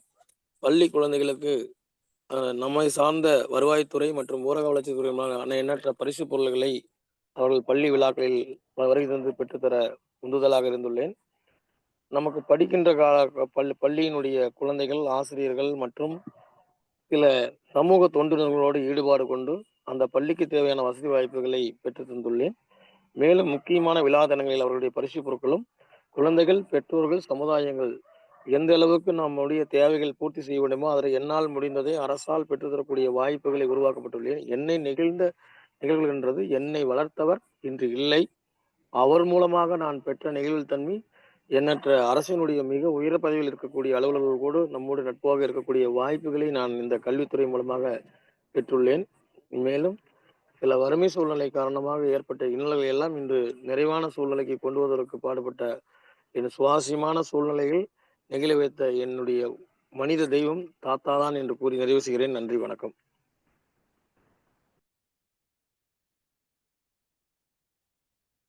நன்றி ஐயா. மிகவும் ரத்தின சுருக்கமாக தங்களின் சிறப்புரையை முடித்துக் கொண்டீர்கள். ஐயா அவர்கள் இப்பொழுது பேசுவார்கள். அதாவது ஒரு சமூக பணிங்கிறது நம்மளுடைய மனசை ரொம்ப குளிர்விக்கக்கூடிய விஷயம். அடுத்தவங்களுக்காக செய்யக்கூடிய, நம்மளுக்காக செய்யக்கூடிய வேலையை விட பிறருக்காக கண்ணீரும் பிறருக்காக செந்நீரும் சிந்தும் மனிதன் எவனோ அவனே மனிதன் அப்படின்னு சொல்ற மாதிரி அவர் தன்னுடைய அர்ப்பணிப்பு, மற்றவங்களுக்கு உதவி செய்யணும், மற்றவங்களுடைய சந்தோஷம், அவங்களுடைய வாழ்க்கையில வந்து ஒரு சிறப்பான ஒரு இடத்துக்கு போகணும் அப்படிங்கிற ஒரு நோக்கத்தோட ஒரு சேவை செய்கிற விஷயத்துல வந்து அதை வந்து வாழ்க்கையில அது ஒரு மிகப்பெரிய சுவாரஸ்யமான பக்கமாக அவர் கருதுகிறார். அதான் அதுக்கு அடித்தளம் விட்டவர் தாத்தா அப்படின்னு சொல்லும்போது அது பெரிய விஷயம்தான். தாத்தா தாத்தா பாட்டியோட பாசம் அப்பா அம்மா பாசத்தை விட ரொம்ப அளப்பரிய ஒரு விஷயம் அது. ஏன்னா அவங்க அவங்க தன்னோட பிள்ளைகளை அடிச்சிருப்பாங்க, அவங்க வகுத்து பிள்ளைய தொட்டா அவங்களுக்கு அழுக வந்துடும், இல்லாட்டி கோபம் வரும். அந்த மாதிரி ஒரு தாத்தாவை அவங்க பெற்றிருக்கிறாரு அவர் செந்தில் வெங்கடாச்சலம் அவர்கள். அதை வந்து அவர் நெகிழ்ச்சியாக சொன்னார். நம்ம யோகேஸ்வரன் பேசின மாதிரியே இவரும் வந்து நெகிழ்ச்சியாகவே பேசினாரு. உண்மையிலே வந்து சமூக சேவை வந்து அது என்னைக்குமே வந்து அதுதான் நமக்கு வாழ்க்கை. நம்ம நம்ம நம்மளை சார்ந்து இல்லாமல் அடுத்தவங்களையும் நம்ம ஒரு பார்வை இருந்துகிட்டே இருந்துச்சுன்னா நம்முடைய வாழ்க்கை வந்து இனிமையாக இருக்கும் அப்படிங்கிறதுல அவர் வந்து உறுதியாக இருக்கிறார். அதையும் நானும் எப்போதும் விரும்புவேன். இது வந்து என்னுடைய ஒரு ஒரு பக்கமாக நான் இந்த இடத்துல சொல்ல விரும்புறேன். சின்ன வயசுல நான் அம்மா 1ஆம் கிளாஸ் சேர்த்துச்சுன்னு சொன்னேன் பாத்தீங்களா, அந்த வயசுல நான் வந்து அப்ப எல்லாம் ரோடுல வாகனங்கள் எதுவுமே வராது. அப்பெல்லாம் பையங்க சின்ன பையங்க எல்லாம் வந்து ரோட்ல விளையாடுவோம். அப்படி விளையாண்டுகிட்டு இருந்தபோது ஒரு ஒரு 2 கிலோமீட்டர் தூரத்துல ஒரு கண் பார்வையற்றோருடைய ஒரு ஒரு மாநாடு நடக்குது. அந்த இடத்துல அங்க நடக்குது, அங்க ஏதோ நடந்துகிட்டு இருக்கு. அது எங்களுக்கு 1ஆம் கிளாஸ் படிக்கும்போது அவ்வளவு தெரியாது. அங்க விளையாண்டுட்டு இருக்கோம். அப்ப வந்து ஒருத்தர் ஒரு குச்சியை தட்டிக்கிட்டே வந்து கண் பார்வை இல்லாதவர் வந்து நாங்க சத்தம் போடுற இடத்துல அந்த கண்டுபிடிச்சு, தம்பிகளா எந்த இடத்துலப்பா மீட்டிங் அப்படின்னு கேக்குறாரு. அப்ப அந்த பையங்க எல்லாம் இப்படி நேரா போங்க அப்படின்னு கூட இருக்கவங்க எல்லாம் சொன்னாங்க. அப்ப நான் என்ன செஞ்சேன், அவருடைய ஸ்டிக்கை கையில பிடிச்சிக்கிட்டு கூட நடந்து நான் 2 கிலோமீட்டர் தூரம் நடந்து, அதாவது போக 1 கிலோமீட்டர், வர 2 கிலோமீட்டர், 1 கிலோமீட்டர் தூரம் அவ்வளவு தூரத்துல போய் நடந்து விட்டுட்டு திருப்பி நான் வந்தேன். அந்த சின்ன வயசுல அப்ப என்னை வந்து நான் வந்து அவரை கூட்டிட்டு போறத அந்த கடை வீதியில இருக்க எல்லாருமே பார்த்தாங்க. என்னடா ஒரு சின்ன பையன் கூட்டிட்டு போறேன், செல்லத்துறை பையன் கூட்டிட்டு போறேன் அப்படின்னு. ஏன்னா யாரையுமே பர்டிகுலரா கண்டுபிடிச்சு போடலாம். அன்னைக்கு வந்து இன்னார் வீட்டு பையன் அப்படின்னு கண்டுபிடிச்சிடலாம். அந்த அளவுக்கு ஊர்கள் அப்படி இருக்கும், கிராமப்புறங்கள். அப்ப எங்க அம்மா கிட்ட வந்து ஒருத்தர் சொன்னாரு, உன் மகன் வந்து வெறும் சமூக சேவன் அவர் போட்டிருக்கு, எப்படி போய் பாரு என்ன செஞ்சுட்டு இருக்கான் பாரு அப்படின்னு அப்ப சொன்னதே எனக்கு காதுல அது நல்ல ஞாபகம் இருக்கு. அந்த ஆசிரியர் என்னை எப்படி பாராட்டினாரோ அதே மாதிரி ஒருத்தர் வந்து இதை சொன்னாரு அப்படின்றது. அதனால அது அது என்னமோ நமக்கு இயற்கையிலே அந்த தாக்கம் இருக்கு. அதனால சின்ன சின்ன சின்ன ஒரு உதவிகளை செய்யணும்ன்ற எண்ணங்கள் நமக்கு இருக்கு. அதுல மாற்ற கருத்து இல்லை. இது ஒரு பெருமைக்காகவும் சொல்ல கிடையாது. இதை சொல்றதுனால விளம்பரமும் நம்ம பண்ணக்கூடாதுன்னு நினைப்பேன் நான், இதை செய்யக்கூடாதுன்னு. ஆனாலும் இந்த நம்முடைய சுயசரிதையின் பக்கங்கள் அப்படின்றதுனால அதை சொல்ல வேண்டிய ஒரு இது ஒரு சுவாரஸ்யமான ஒரு விஷயம் தானே, அதனால சொல்ல வந்தேன். அடுத்தவங்களை கூப்பிடுங்கம்மா நீங்க. மிகவும் சுவாரஸ்யமான விஷயத்தை தான் தாங்கள் பகிர்ந்துள்ளீர்கள். சிறு வயதிலேயே அந்த வயதிலேயே கொஞ்சம் தூரம் போயிட்டு இப்படி போங்க அப்படின்னு கையை காட்டி சொல்லிடாம 1 கிலோமீட்டர் தூரம் நீங்க உதவி பண்றதுக்காக அந்த வயசுலயே போயிருக்கீங்க பாருங்களா. அது அது ரிட்டர்ன் வர்றது இன்னொரு கிலோமீட்டர் ஜெயாமா. போனது 1 கிலோமீட்டர், அவருக்காக போனது, இவருக்காக ரிட்டர்ன் வந்தது இன்னொரு கிலோமீட்டர், 2 கிலோமீட்டர். அப்படி வந்து அவரு அந்த சின்ன வயசுலேயே தூரத்தை பொருட்படுத்தாமல் உதவ வேண்டும் என்ற எண்ணம் அப்பொழுதே அவருக்கு அந்த மனதில் உதித்தது பெரிய விஷயம்தான். அத்தனை சிறிய வயதில் சமூக நோக்கம் அவருக்கு அந்த வயதிலேயே இருக்க வேண்டும் என்று விதிக்கப்பட்டிருக்கிறது. அதனால் அவர் வந்து இப்போது தமிழ் சார்ந்தும் இன்னும் பல விதம் சார்ந்தும் சமூக நோக்கில் சீர்திருத்தங்களை செய்து கொண்டிருக்கிறார். பாராட்டுதல்களும் இப்ப இன்னைக்கு கூட ஸ்டேட்டஸ்ல வச்சிருந்தாரு. ஈரோட்ல அவரு ஒரு பதவியில ஏத்துட்டாரு. அவரு ரொம்ப நேர்மையான மனிதர், அவரு பதவியில வந்து சிறப்பா இருக்கணும் அப்படின்னு சொல்லி வச்சிருந்தாரு. படிச்சேன் நானும் கூட. அதுக்கு அவர் வந்து அவர் தேனி மாவட்டத்துல டிஆர்ஓவா இருந்தவர், இப்ப கலெக்டராக அங்க ஜாயின் பண்ணியிருக்காரு, ஈரோடு மாவட்ட கலெக்டராக. அவர் எனக்கு நல்ல ஒரு இலக்கிய மூலமாக நல்ல நண்பர் அவரு. அதனால அவருக்கு வாழ்த்து சொல்லுவது நமக்கு கடமை அப்படின்றதுனால அதை ஸ்டேட்டஸ் வச்சேன். நல்ல மனிதர். தேடி தேடி பிடிச்சி வாழ்த்துறதும் பாராட்டுறதும் அது ஸ்டேட்டஸ்ல வச்சு சொல்றதுமே அதையும் ஒரு சமூக பணிதான் அது. அந்த மாதிரி ஒருத்தரை சிறப்பிக்கிறது பாராட்டுறது எல்லாமே அது அப்புறந்தே நீங்க கடைபிடிச்சிட்டு இருக்கிறீங்க. இப்ப இன்னும் அதிகமா கடைபிடிச்சிட்டு இருக்கிறீங்க. உங்களுடைய அந்த சிறப்பான குணத்திற்காகவும் செயல்களுக்காகவும் வாழ்த்துக்களை தெரிவித்துக் கொள்கிறேன். அடுத்ததாக பேசுவதற்கு நம் நிறுவனர் விடியல் குகன் ஐயா அவர்களை அழைக்கிறேன். இன்னும் 2 பேர் இருக்காங்கம்மா. 2 பேர் இருக்காங்க, அவங்களை கூப்பிடுங்க. நமக்கு நேரம் இருந்தா பாத்துக்கலாம். சரிங்க ஐயா. இருந்தாலும் நீங்களும் கொஞ்சம் யோகேஸ்வரன் மாதிரியே கொஞ்சம் பேசதான் துடிப்பீங்க. நிறைய சொல்லலான்னு. அதனால உங்களுக்கு ஆர்வங்கள் ஜாஸ்திங்கிறதுனால அழைச்சேங்க. சரவணன் முடிக்கட்டும், அப்புறம் பார்க்கலாம். சரிங்க ஐயா. ஜெயா அம்மா அவர்களை அழைக்கிறேன் பேச.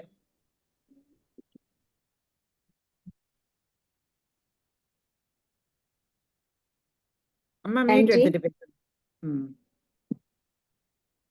நன்றி தனலட்சுமி அம்மா. இணைப்பில் இணைந்திருக்கின்ற அனைத்து தோழமைகளுக்கும் எனது இனிய வணக்கத்தை தெரிவித்துக் கொள்கின்றேன். எனக்கு முன்பாக பேசி அமர்ந்திருக்கின்ற அனைவருக்கும், சென்றிருக்கின்ற அனைவருக்கும் எனது வாழ்த்துக்களையும் பாராட்டுகளையும் தெரிவித்துக் கொள்கிறேன். எனக்கு முன்னால் சுயசரிதையில் அவர்கள் வாழ்க்கையில் நடந்த சுவாரஸ்யமான நிகழ்வுகளை மிக சிறப்பாகவும் மனதை தொடு விதமாகவும் சொன்னார்கள். அவர்கள் எல்லோரும் இந்த இணைப்பில் இணைந்திருந்தால் எல்லோருக்குமே நேரடியாக ஒரு பாராட்டுதலையும் தெரிவித்திருப்பேன். இருந்தாலும் பாராட்டுதலை அவர்களுக்கு நான் தெரிவித்துக் கொள்கின்றேன். என்னுடைய சுயசரிதையில் ஏற்பட்ட சுவாரஸ்யமான விடயங்கள் நிறைய இருந்தாலும் ஒரு 2 விஷயங்களை மட்டும் நான் இங்கே பகிர்ந்து கொள்ள விழைகிறேன். அதாவது நான் என்னோட சுயசரிதையை 8ஆம் 8 வரை, அதாவது 8/8/64 64 வயதில் என்னுடைய சுயசரிதையை நான் எழுதினேன். 64 வயது வரைக்கும் என்னுடைய வாழ்க்கையில நடந்த சம்பவங்கள். அதுல 2 விஷயங்கள் மட்டும் நான் உங்கள்கிட்ட பகிர்ந்துக்கிறேன். அதாவது நான் 17 வயசுல வேலைக்கு போனேன். அப்பா இறந்ததுக்கு அப்புறம் பியூசி படிச்சுட்டு இருந்தேன். அப்பா இறந்தாங்க. அதுக்கப்புறம் அம்மா வந்து எங்க குடும்ப நண்பர், அதாவது ஒரு குடும்ப நண்பர் வந்து நல்லா அமைஞ்சிட்டாக்க எங்கேயோ போயிடலாம் அப்படின்ற மாதிரி நிறைய விஷயங்கள் நம்ம பார்க்க முடியும். ஆனா குடும்ப நண்பர்கள் ரொம்ப முக்கியமானவர்கள். அதுல வந்து எங்களுக்கு ஒரு குடும்ப நண்பர் வந்து இருந்தாரு. அவர் மூலமா நான் ஒரு தனியார் நிறுவனத்துல வேலைக்கு அமர்த்தப்பட்டேன், எங்க அப்பா இருந்ததுக்கு அப்புறம். அப்ப அங்க வந்து நான் 17 வயசுல எனக்கு என்ன மாதிரியான அனுபவங்கள் இருக்கும் அப்படின்றது உங்க எல்லாருக்குமே தெரிஞ்சிருக்கும். அதாவது பியூசி முடிச்ச கையோட நான் வேலைக்கு வரேன். அப்ப வந்து எதுவுமே தெரியாதுன்னு வச்சுக்கோங்களேன். அந்த மாதிரி ஒரு சூழ்நிலையில நான் வேலைக்கு போறேன். அப்ப எனக்கு பயிற்சி கொடுக்கறதுக்காக ஆந்திர மாநிலம் அனுப்புறாங்க. என்னோட பயிற்சி எடுக்கிறதுக்கு அலமேலு அப்படின்னு சொல்ற ஒரு அக்காவும் கூட வந்தாங்க. நாங்க 2 பேரும் தான் நேர்முக இந்த தேர்வுக்காக போறோம். 2 பேருமே செலக்ட் பண்ணிட்டாங்க. எதை வச்சு என்ன செலக்ட் பண்ணாங்கன்றது எனக்கே தெரியல. ஆனா செலக்ட் பண்ணிட்டாங்க. ஆந்திர மாநிலம் போகணும் அப்படின்னு சொன்னாங்க. சரி அப்படின்னுட்டு அம்மாட்ட வந்து சொன்னேன். அம்மா வந்து இங்க நம்ம உள்ளூர்லயே இருந்தா பரவாயில்லையம்மா, ஆந்திர மாநிலம் போக சொன்னாங்கன்னா எப்படிம்மா, அது வந்து அவங்க கொஞ்சம் வந்து பேக் அடிச்சாங்க. அப்புறம் நான் என்ன சொன்னேன்னா, அப்பவே எனக்கு வந்து சரி வேலைக்கு போகணும்னு நம்ம முடிவு பண்ணிட்டோம், அதனால உள்ளூரா இருந்தானே வெளியூரா இருந்தானே அப்படின்னு சொல்லிட்டு நானே அது எனக்கு வந்து அம்மாவை வந்து தேத்துன மாதிரி ஆயிப்போச்சு. அப்புறம் அங்க அனுப்பிச்சாங்க, பயிற்சிக்காக அனுப்புறாங்க. 3 மாசம் வந்து ஆந்திர மாநிலத்துல எனக்கு பயிற்சி கொடுத்தாங்க. அதுக்கப்புறம் தொடர்ந்து வந்து அடிக்கடி பயிற்சிக்கு அங்க கூப்பிடுவாங்க. அப்ப எங்களோட நிறைய பெண்கள் வந்து வேலைக்கு அங்க இதுல சேர்ந்தாங்க, தனியார் நிறுவனத்துல. ஒவ்வொரு தடவையும் நாங்க வந்து வேலைக்கு போறப்ப என்ன ஆகும்னா, எங்கள்கிட்ட திடீர்னு பர்ஸ்ல இருந்த பணம் எல்லாம் காணாம போயிடும். அதே மாதிரி சம்பளத்து நாள் அன்னைக்குமே பணம் காணாம போயிடும். இந்த மாதிரி நாங்க முத வாங்கின சம்பளம் எவ்வளவுன்னு கேட்டீங்கன்னா 150 ரூபாய் நான் வாங்கினேன். 150 ரூபாய் வாங்கினாட்டு அந்த பணம், ஆனா அப்ப வந்து 150 ரூபாங்கிறது எல்லா செலவும் போக, அம்மாவுக்கு கொடுத்தது போக என்ன ஆகும்னா கையில வந்து நிறைய பணம் இருக்கும், செலவழிச்சாலும் செலவே ஆகாது. அந்த மாதிரி ஒரு காலகட்டத்துல வாழ்ந்து வந்தவங்க. அப்ப வந்து ஆனா திடீர்னு காணா போனோன்னே எங்களுக்கு ரொம்ப வருத்தமா இருந்துச்சு. என்னடா இந்த மாதிரி பணம் காணா போகுது அப்படின்ட்டு. அப்புறம் யார் அந்த பணத்தை எடுக்கிறாங்க அப்படின்னுட்டு கண்டுபிடிச்சிட்டோம். கண்டுபிடிச்சதுக்கு அப்புறம் என்ன பண்ணா, ஒரு தடவை அதே மாதிரி ஆந்திர மாநிலத்துக்கு ட்ரைனிங்காக அங்க போறோம். போன உடனே சரி இந்த தடவையும் வந்து பணம் வந்து யாராவது ஆட்டையை போட்டா என்ன பண்றது அப்படின்னு சொல்லிட்டு ஒரே கவலை. ஏன்னா ஆந்திர மாநிலத்துல போனா அங்க பர்ச்சேசிங் அது இதுன்னு சொல்லிட்டு ரொம்ப ஜாலியா சுத்துறாங்க. அப்படி இருக்கிறப்ப பணம் காணாம போச்சுன்னா என்ன பண்றது அப்படின்ட்டு நான் ஒரு ஐடியா பண்ணேன். எல்லாரையும் கூப்பிட்டு, ஆனா அவங்கள மட்டும், அதாவது யார் எடுக்கிறாங்க அப்படின்றத மட்டும் அவங்கள மட்டும் தனியா விட்டுட்டு மத்தவங்கள 10 பேர் ஒண்ணா போனோம். அப்ப 9 பேரை மட்டும் நான் கூப்பிட்டுட்டு தனியா போய் நீங்க எல்லாம் என்ன பண்ணுங்க, அவங்க எல்லாருடைய பணத்தையே வந்து குறிப்பிட்ட அவங்க பேரை சொல்லி இவங்கள்ட்ட கொண்டு போய் நீங்க கொடுத்துருங்க, கொடுத்துட்டு நீங்க பணத்தை பத்திரமா வச்சிருந்துட்டு எங்கள்கிட்ட திருப்பி கொடுங்க அப்படின்னு சொல்லி ஒரு ஐடியா சொன்னேன். அதே மாதிரி எல்லாரும் என்ன பண்ணாங்க, அதாவது இந்த மாதிரி அடுத்தவங்க பர்ஸ்ல கை வைக்கிற அந்த அவங்கள்ட்ட எல்லாருமே கொண்டு போய் பணத்தை கொடுத்துட்டோம். பணத்தை கொடுத்துட்டு நீங்க பத்திரமா வச்சிருங்க, நீங்க தான் அந்த பணத்தை பாதுகாக்கணும் அப்படின்னு சொல்லி கொடுத்தோன்னா அவங்களும் ரொம்ப சந்தோஷம் ஆயிட்டாங்க. சரி எல்லாரோட பணத்துக்கு நம்ம தான் சேஃப்டி போல இருக்கு. இவ்வளவு நாளா நம்ம வந்து பணத்தை நம்ம ஆட்டையை போட்டுட்டு இருந்தோம். இப்ப அவங்களுக்கு நம்ம வந்து சேஃப்டி பண்ணி கொடுக்கணும் போல இருக்கு அப்படின்னுட்டு பணத்தை அவங்களே வாங்கி வச்சுக்கிறாங்க. எங்க பணம் வந்து சேஃபா இருக்குது. அதே மாதிரி நாங்க ட்ரைனிங் முடிஞ்சு வர்றப்ப எல்லார் கையிலயும் அவங்க பணத்தை கொடுத்துட்டாங்க. இதனால என்னாச்சுன்னா காலப்போக்குல நாங்க ஒவ்வொரு தடவையும் நாங்க பயிற்சிக்கு போறப்ப அவங்கள்ட்டே கொடுத்துருவோம். அவங்க என்ன நினைச்சாங்களோ தெரியல, நம்ம தான் பணம் எடுக்கிறோம்னு எல்லாருக்கும் தெரிஞ்சு போச்சு போல இருக்கு அப்படின்னுட்டு அதுல இருந்து என்ன ஆகுறாங்கன்னா அவங்களுடைய போக்குல நிறைய மாற்றங்கள் ஏற்பட்டுச்சு. அதுக்கப்புறம் யாரோட பர்சுல இருந்து பணம் வந்து காண போறது கிடையாது. அந்த மாதிரி ஒரு சூழ்நிலை உருவாச்சு. அதாவது ஒரு அதாவது திருடன் கையிலேயே சாவியை கொடுத்துட்டு நம்ம என்ன பண்ணலாம், அந்த கொடுத்த பணம் அதாவது நம்மளுடைய பொருள் வந்து காணா போகாம இருக்கும் அப்படின்ற ஒரு யுக்தி வந்து எனக்கு அந்த வயசுல தோணுச்சு. அதனால அதை செஞ்சேன். எல்லாருமே வந்து அதை கொஞ்சம் பாராட்டுனாங்க தான் என்ன. அதாவது நல்ல ஒரு ஐடியா அப்படின்னு சொல்லிட்டு எல்லாருமே பாராட்டினாங்க. அவங்களும் திருந்துறதுக்கான ஒரு வாய்ப்பை வந்து நம்ம ஏற்படுத்தி கொடுத்த மாதிரி ஆயிப்போச்சு. இந்த மாதிரி ஒரு நிகழ்ச்சி வந்து நடந்தது. இன்னொரு நிகழ்ச்சி என்ன அப்படின்னாக்க, ஆந்திர மாநிலத்துக்கு நாங்க பயிற்சிக்கு போறப்பெல்லாம் எங்களுக்கு தெலுங்கு தெரியாது. ரொம்ப தமிழ் மட்டும்தான் தெரியும். இங்கிலீஷ் ஏதோ அரைகுறை ஆங்கிலத்துல பேசுவோம். அப்படி இருக்கிறப்ப வந்து ஏமெண்டி, எக்கட உன்னாரு, பாகுன்னாரா, அன்னம் தின்ட்டாரா, அந்த மாதிரி சில சில சின்ன சின்ன வார்த்தைகள் தான் நாங்க பேச பழகிட்டோம். அப்ப ஒவ்வொரு நாளும் வந்து என்ன பண்ணுவாங்க, எங்களுக்கு பயிற்சி கொடுக்குறப்ப நிறைய ஹோம்ஒர்க் கொடுப்பாங்க. ஹோம்ஒர்க் கொடுக்குறப்ப என்ன பண்ணுவோம், எழுதிட்டே இருப்போம். அங்கேருந்து எங்களுக்கு பயிற்சி கொடுக்குறாங்க வருவாங்கல்ல, என்ன ஆய்பைந்தா ஆய்பைந்தா அப்படிம்பாங்க. அப்ப நான் என்ன சொல்லுவேன் அப்படின்னாக்க, அதெல்லாம் காலையிலே போயிருந்தே அப்படிம்பேன் நானு. அதெல்லாம் காலையிலே போயிருச்சு அப்படிம்பேன். ஆனா எங்க பிள்ளைங்க எல்லாரும் வந்து என்ன பண்ணுவாங்க, தமிழ் தெரிஞ்சவங்க எல்லாம் சேர்ந்து சிரிக்க ஆரம்பிச்சிடுவாங்க. ఏంటి నవ్వుతున్నారు మీరు ఏమి அப்படின்னு கேட்பாங்க. அவங்களுக்கு தெரியாது. இப்ப எழுந்திரிச்சுனாக்கா நாங்க என்ன நினைப்போம், காலையிலே பாத்ரூம் போறதை பத்தி நாங்க நினைச்சுக்கிட்டு எல்லாம் காலையிலே போயிடுச்சு அப்படின்னு சொல்லிட்டு சிரிச்சுக்கிட்டு இருப்போம் எல்லாரும். அந்த மாதிரி ஒரு சுவாரஸ்யமான நிகழ்ச்சி எல்லாம் வந்து அந்த பயிற்சியில வந்து நடக்கும். அதுக்கப்புறம் வந்து எனக்கு அங்க வந்து பருப்புனா ரொம்ப பிடிக்கும். பருப்பு சாதம், அது ஆந்திரால வந்து பருப்பு நெய் வந்து ரொம்ப அருமையா கொடுப்பாங்க. கோங்கூரா சட்னி நல்லா கொடுப்பாங்க.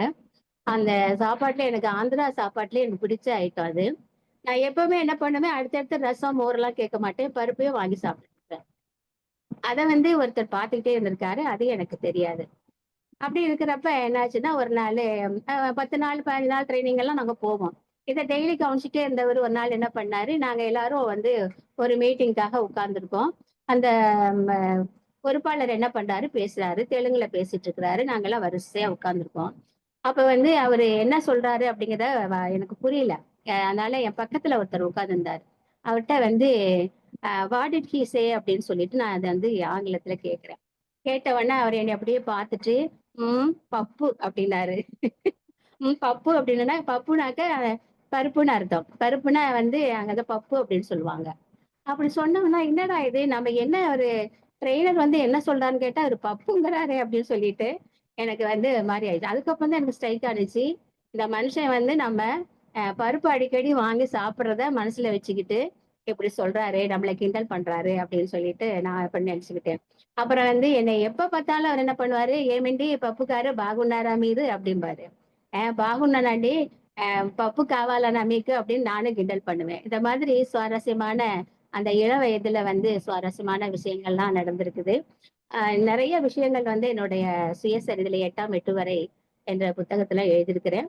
நேரம் கருதி என்னுடைய சுயசரிதையில் சுவாரஸ்யமான விஷயங்களை இத்துடன் முடித்துக் கொள்கின்றேன். நன்றி, வணக்கம்.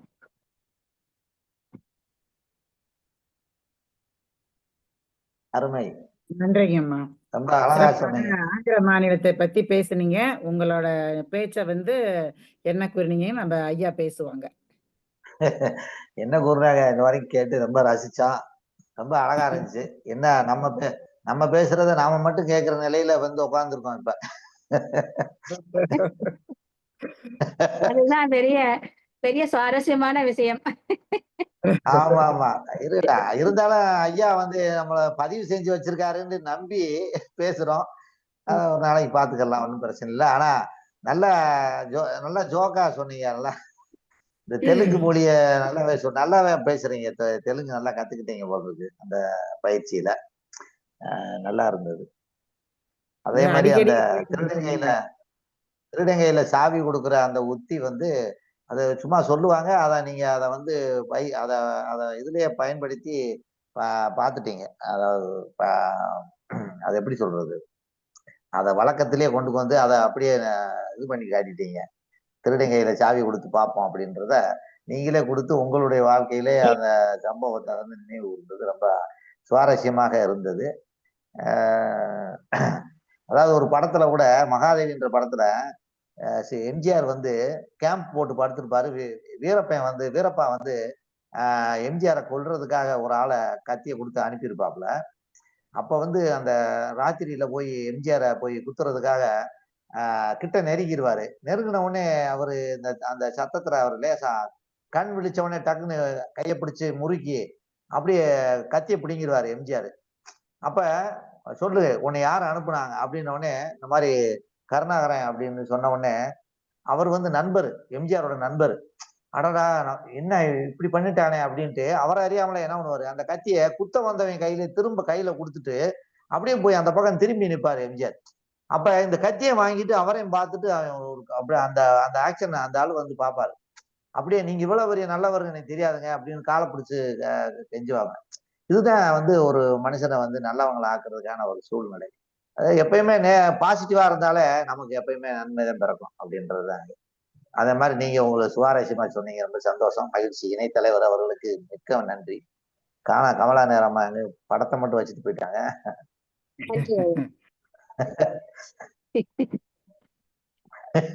அடுத்ததாக சரவணன் வந்தாரு. சரவணனை காணோம். நிகழ்வில் தகவல் சரவணன் ஐயா அவர்களை பேச அழைக்கிறேன். இணைப்புல இல்லைங்களே. இருக்காரா? அவர் இருந்தாரு, இன்ன வரைக்கும் இருந்தாரு. இவ்வளவு நேரம் இருந்தாரு, இப்பதான் போயிட்டாரு. ஐயா சரவணன் ஐயா இல்லம்மா, அவர் லைன்ல இல்ல. இல்ல அவரு ஆனா இருந்தாரு, ரொம்ப நேரம் இருந்தாரு. இப்பதான் வெளியில பேச ஆரம்பிக்க வரை இருந்தாரு. ஆமா. என்ன நினைச்சா நம்ம ஐயா பேசட்டு நம்ம கிட்ட.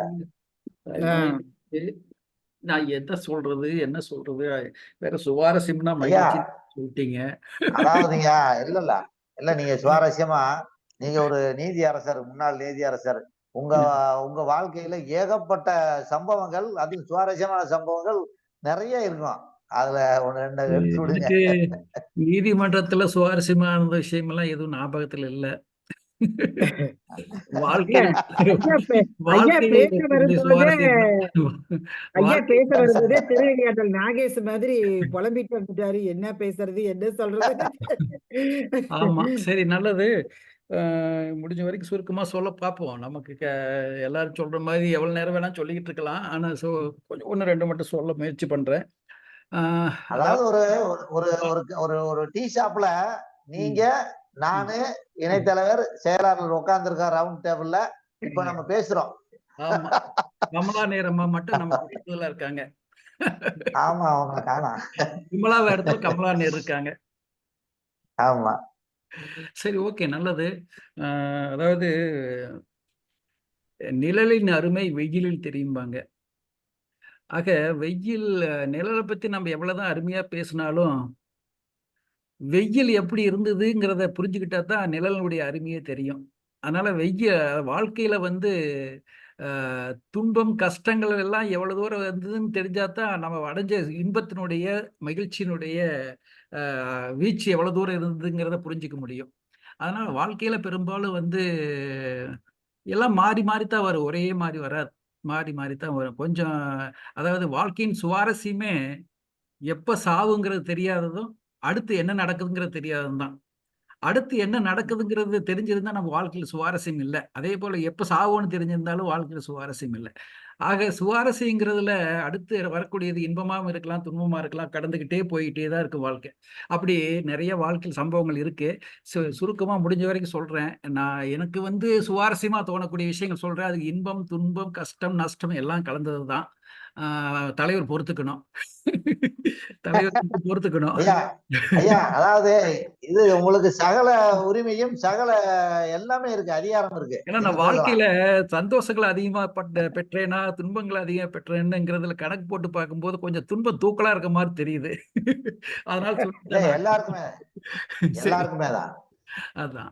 அதுல என்னன்னா, நான் கொஞ்சம் சில விஷயங்கள் மட்டும் சொல்றேன். நான் வந்து இப்ப சின்ன வயசுல இருந்தே ஆரம்பிச்சுக்கலாம்.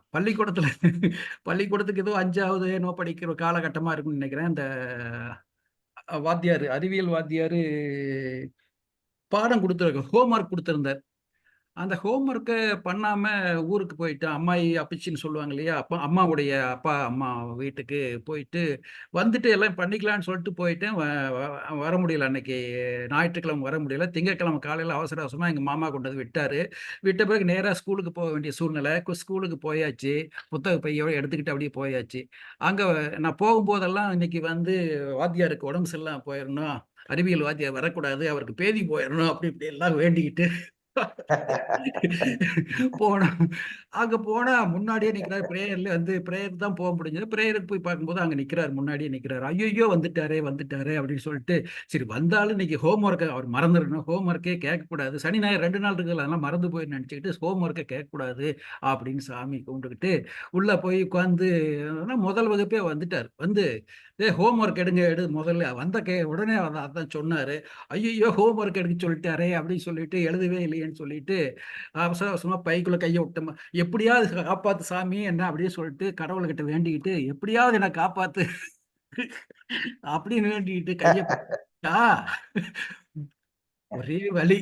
என்ன வலி? தேல் கடிச்சிருச்சு. உள்ள இருந்த தேல், ஒரு செந்தேல் ஒண்ணு கடிச்சிருச்சு. அவ்வளவுதான். கையை உதைக்கிட்டு ஐயோ அம்மா அம்மான்னு கத்திக்கிட்டு அப்படி ரொம்ப சிரமப்பட்டு கடைசியில வந்து சரி உன்னை கூட்டிட்டு போங்கப்பா அப்படின்ட்டாரு. எங்க கூட்டிட்டு போய் சொல்லிட்டாங்க, பண்டுகாரர் கூட்டு போய் சொல்லிட்டாங்க. அப்பா இவர்கிட்ட இருந்து தப்பிச்சானா இவ்வளவு பெரிய வலிக்கு அதுக்கு இவ்வளவு பெரிய வலியை சந்திக்க வேண்டியதா போயிடுச்சே அப்படின்னு சொல்லிட்டு, கடவுளே எனக்கு இவ்வளவு பெரிய சோதனையான்னு சொல்லிட்டு கடவுளை திட்டிக்கிட்டு ஒரு பக்கம் சந்தோஷமா கொஞ்சம் வாழ்த்திக்கிட்டு கொஞ்சம் ஒரு பக்கம் கஷ்டத்தோடனே அப்படி போய் ஒரு பண்டுகாரர் மந்திரம் போட்டு திண்ணீர் போட்டாரு. வலி கொஞ்சம் குறைஞ்சு போச்சு. அப்படி ஒரு கஷ்டப்பட்டாரு. வலி ரொம்ப சின்ன சின்ன வலி கூட எனக்கு ரொம்ப கஷ்டம். ஆனாலும் அந்த பெரிய வலியை அன்னைக்கு தாங்கிட்டேன். தாங்கிட்டுங்கிறத விட தாங்கித்தானே ஆகணும், வேற என்ன பண்றது? அந்த மாதிரி ஆகிப்போச்சு. ஒரு முறை இல்லை, எனக்கு 3 முறை தேள் கடிச்சிருக்கு. அதுக்கு பிறகு வந்து ஒரு தடவை தட்டுப்பூர் மேயும் போது ஒரு தடவை கடிச்சிருச்சு. அதுக்கு பிறகு வந்து ஒரு நாள் கரை மேல வரும்போது அது தேளா பாம்பான்னு தெரியல, அந்த வலி வித்தியாசமா இருந்தது. 2 தடவை எனக்கு தேள் கடிச்ச போது இருந்த வலியை விட இது வேற மாதிரி இருந்தது. அதனால இது பாம்பாவும் இருக்கலாம், அல்லது எறும்பு தேள் அப்படின்னு சொல்லுவாங்களா, அந்த மாதிரி பெரிய தேளாவும் இருக்கலாம். ஏதோ ஒண்ணு கடிச்சிருச்சு. அப்படி 3 தடவை கடிபட்டு விஷம்பட்டு விஷத்தினால கஷ்டப்பட்டு இருக்கிறேன். ஒரு தடவை பண்டுகாரர் பாடம் போட்டாரு. ஒரு தடவை வந்து டாக்டர் ஊசி போட்டாரு. ஒரு தடவை வந்து ஒரு பண்டுகாரர் வந்து மருந்த அரைச்சு கொடுத்தாரு. இப்படி 3 வித வைத்தியத்திலையும் அது எப்படி சரியா போச்சு அப்படிங்கிறதான். அப்போ நம்ம எத்தனை விஷயங்கள்ல சரியா போறதுக்கு நம்ம வச்சிருக்கிறோங்கிறது ஒரு பார்த்துக்க வேண்டியதா இருந்தது. எப்படி ஒரு வழியா அதுல இருந்து அப்படி மீண்டு வந்து செத்து பொழைச்சோம் அந்த மாதிரி.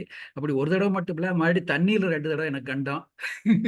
தண்ணி கண்டத்துல வந்து ஒரு தடவை எங்க அப்பா ஒரு தடவை நான் மீன் பிடிக்கிறதுக்காக ஆத்துக்கு கூட்டு போய் கரையில் நடான்னு சொல்லி வச்சிருந்தாங்க.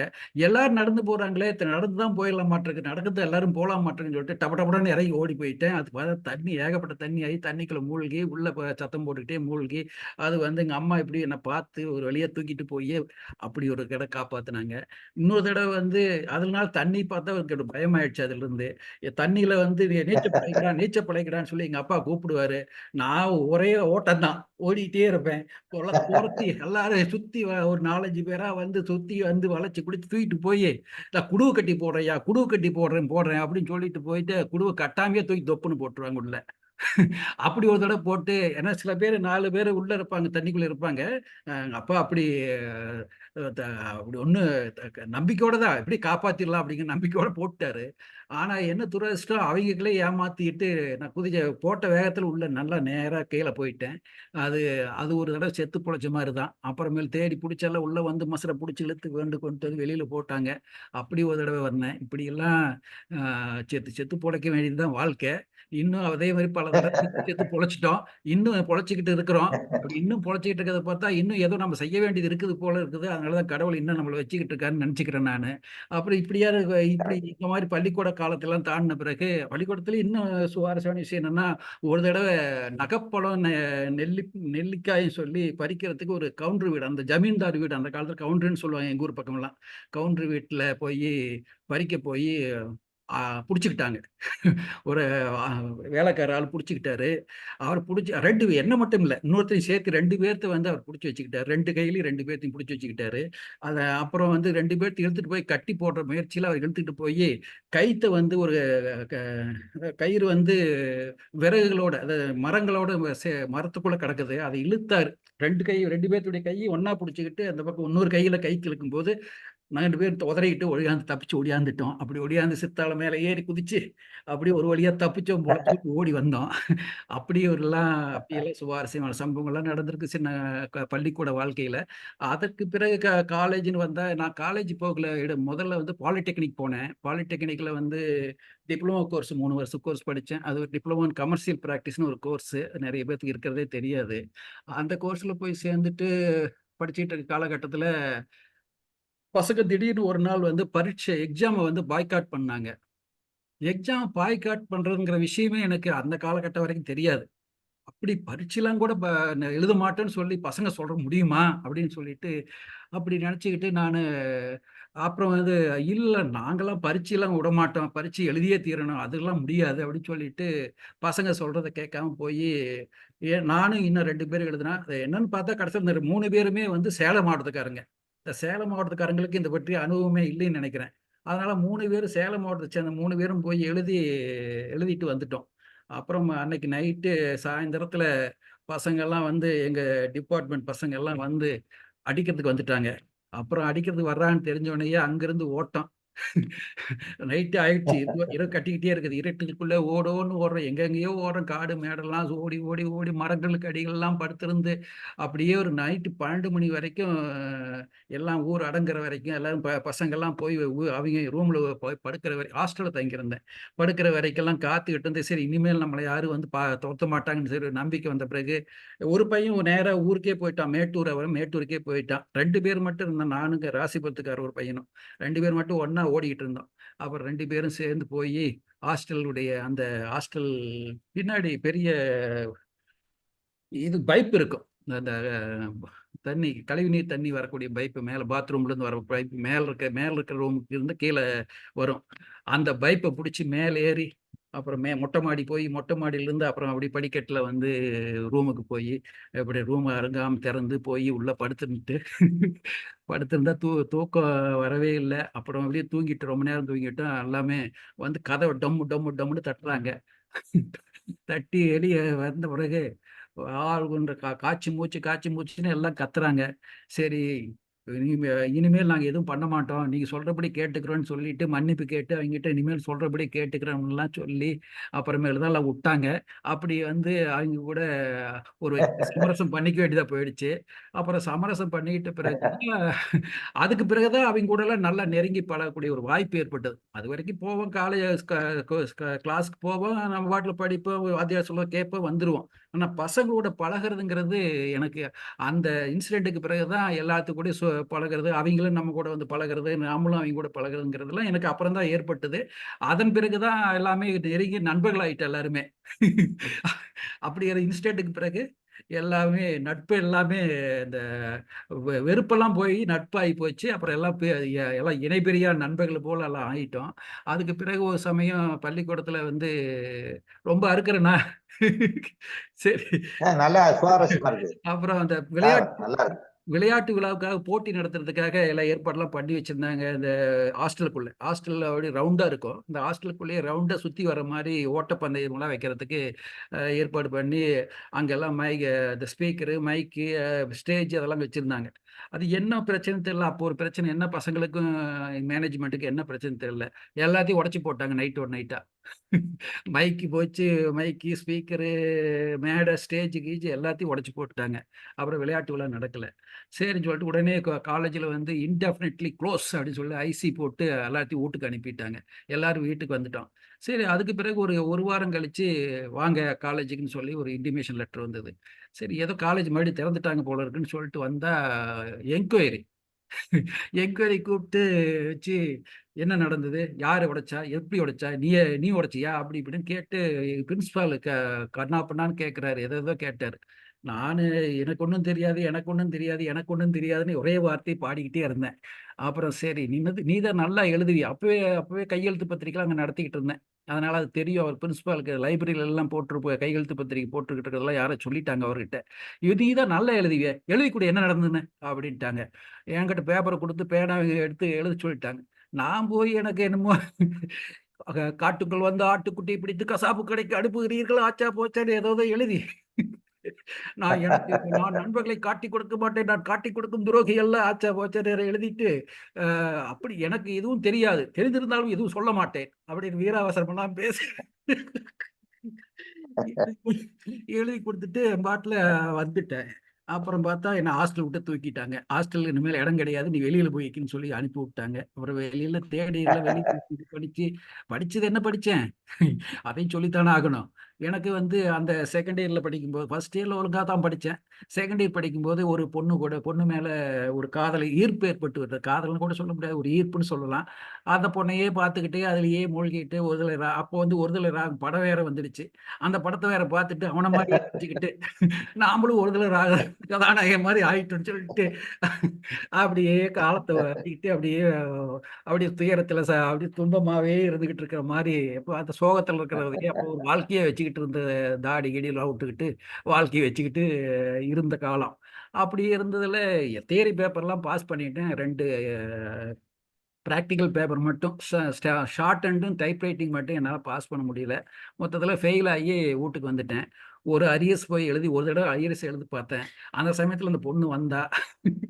அவள் என்னை திருப்பி கூட பார்க்கல. அவகிட்ட பேசுனா அவ மூஞ்ச திருப்பிட்டு போயிட்டா. சரி இனிமேல் இந்த பக்கமே வரக்கூடாது. உடனே போய் டிசி கொடுங்க, எனக்கு கான்ட்ராக்ட் சர்டிஃபிகேட் டிசி எல்லாம் கொடுங்கன்னு சொல்லிட்டு எழுதி அப்ளை பண்ணி அதை வாங்கிட்டு வந்து சேர்ந்துட்டேன். அவ்வளவுதான். இனிமேல் படிப்பெல்லாம் முடிஞ்சு போச்சு எனக்கு. இனிமேல் படிப்பு அதுல பாஸ் ஆகல, ஃபெயில் ஆயிட்டுன்னு வீட்டுல வந்து சொல்லிட்டேன். அவங்களுக்கு எல்லாம் ஒரே ஷாக்கிங், அதிர்ச்சி. நல்லா படிக்கிற பையன் இப்படி வந்துட்டானேன்னு சொல்லிட்டு ரொம்ப கவலைப்பட்டாங்க. சரி சரி வருத்தம் இருந்தாலும் சரி கதை கவிதைன்னு ஏதாவது எழுதிட்டு காலத்தை ஓட்டிக்கிட்டு தெரிஞ்சுக்கிட்டே கிடந்தேன். அப்படி இருந்தபோது அப்புறம் திடீர்னு என்ன நினைச்சாங்க தெரியல, எங்க அப்பாவும் அண்ணனும் 2 இடத்துக்குள்ள பேசி இவனை மறுபடியும் படிக்க வைப்போம்னு அவங்க ஒரு முடிவுக்கு வந்தாங்க. மறுபடியும் படிடுறா அப்படின்னு சொன்னாங்க. ஒரு வார்த்தை தான். படிடான்னு சொன்னோடனே எனக்கு ஏதோ பொறி தட்டுன மாதிரி ஆகிப்போச்சு. சரி படப்படன்னு வேலையை செய்ய தொடங்க ஆரம்பிச்சிட்டேன். என்ன பண்ண எப்படி படிக்கிறதுன்னு சொல்லிட்டு நான் +1 படிச்சுட்டு போயிட்டேன். 11ஆம் வகுப்பு முடிச்சதோட பாலிடெக்னிக் போயிட்டேன். அப்புறம் அதுக்கு பிறகு அதை எடுத்துட்டாங்க, அந்த கோர்ஸ் 12வது வரைக்கும் மாத்திட்டாங்க. +2 வந்துடுச்சு. நான் வந்து +1 11th ஸ்டாண்டர்டுடைய கடைசி செட்டு. அப்புறம் +2 வந்துடுச்சு. அப்புறம் வந்து நேராக ஸ்கூலுக்கு போய் படிக்க முடியாது. அப்புறம் பிரைவேட்டாக ரத்னா டியூட்டோரியல் காலேஜ்னு சொல்லி அடிக்கடி கல்கண்டிலாம் விளம்பரம் வரும். அதை பிடிச்சி அதுக்கு எழுதி போட்டு டியூஷனில் சேர்ந்து அதை பாடப்புத்தகம் அந்த பேப்பர்லாம் வாங்கி அதை படித்து ப்ரைவேட்டாக எழுதி அது நல்ல மார்க் வாங்கி பாஸ் பண்ணிட்டேன். ஏற்கனவே 3 வருஷம் படித்த சப்ஜெக்ட்லாம் கொஞ்சம் ரெலவெண்ட்டாக இருந்ததுனால பாஸ் பண்ணிட்டேன். தமிழ்லையும் காமர்ஸ், இங்கிலீஷ் இதில் எல்லாமே நல்ல மார்க், எக்கனாமிக்ஸ் எல்லாம் நல்ல மார்க் வாங்கியிருந்தேன்.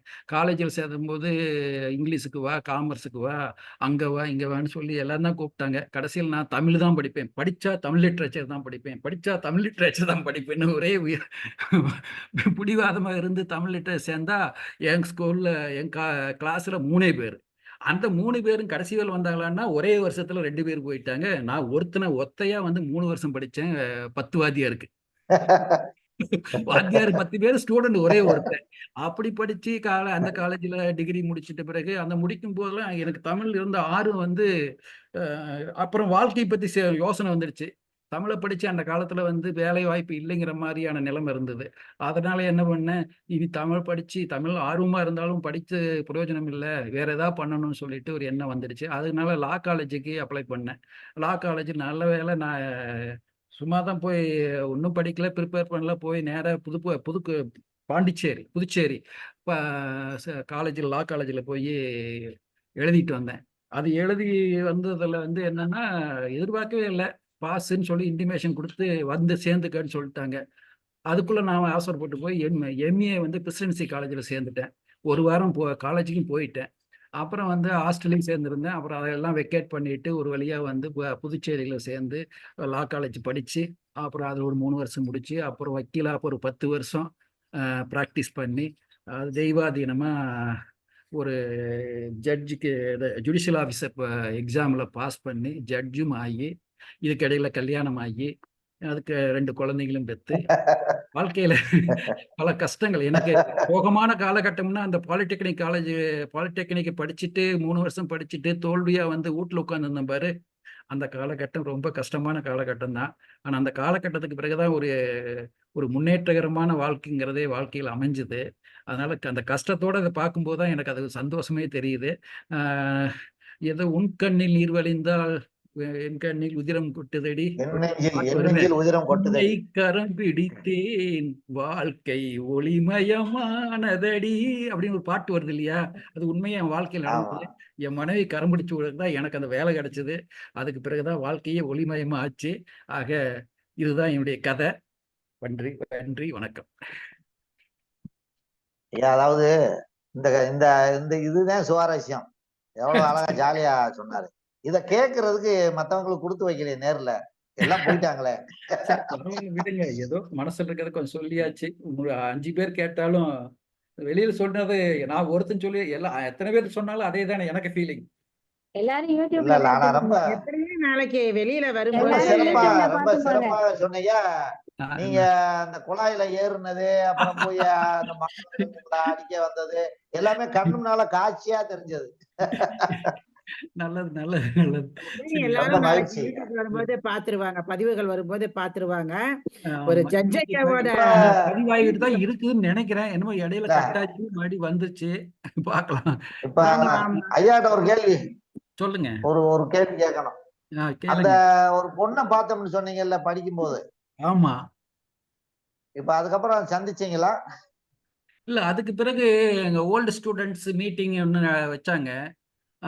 அந்த நீங்க வேற ஏன் பழைய ஞாபகம் எல்லாம் தோண்டிட்டு குடும்பத்துல குழப்பம் உண்டாக்கலாம்னு பாக்குறீங்களா?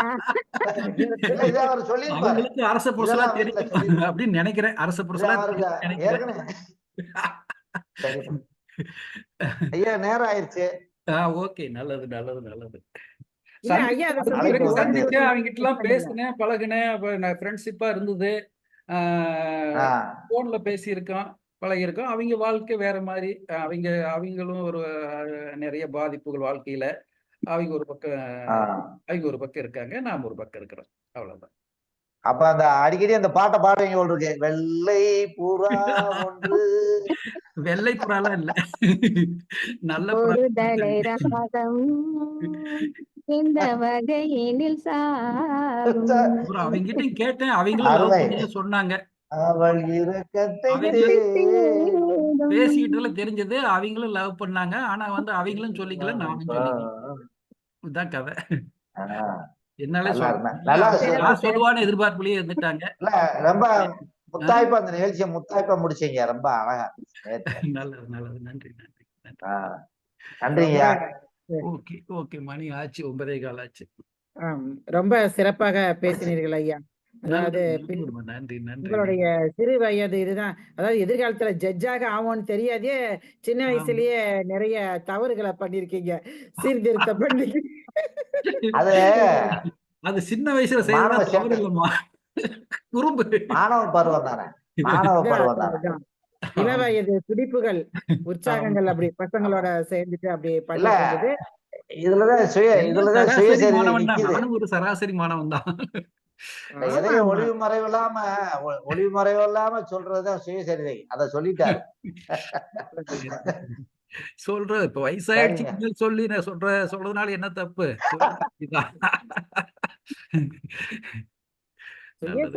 வந்துட்டு போது அப்புறம் நமக்கு பின்னாடி இருக்கிற சுவாசங்கள்லாம் கொஞ்சம் சொல்லதானே வேணும். அதனால ஒன்றும் தவறில்லை, மிக அழகாக சொன்னீங்க. இறுதி முத்தாய்ப்பாக மிகவும் சிறப்பாக, மகிழ்வாக, ரசிப்பாக, சிரிச்சு கண்ணுதனியே வந்துருச்சுன்னா பாத்துக்கங்களேன். அந்த மாதிரி ரொம்ப சிறப்பா இருந்தது. இதோட நிகழ்வை முடித்துக் கொள்வோம். ஜெயா அம்மா அவர்கள் நன்றி உரையாற்றுவார்கள்.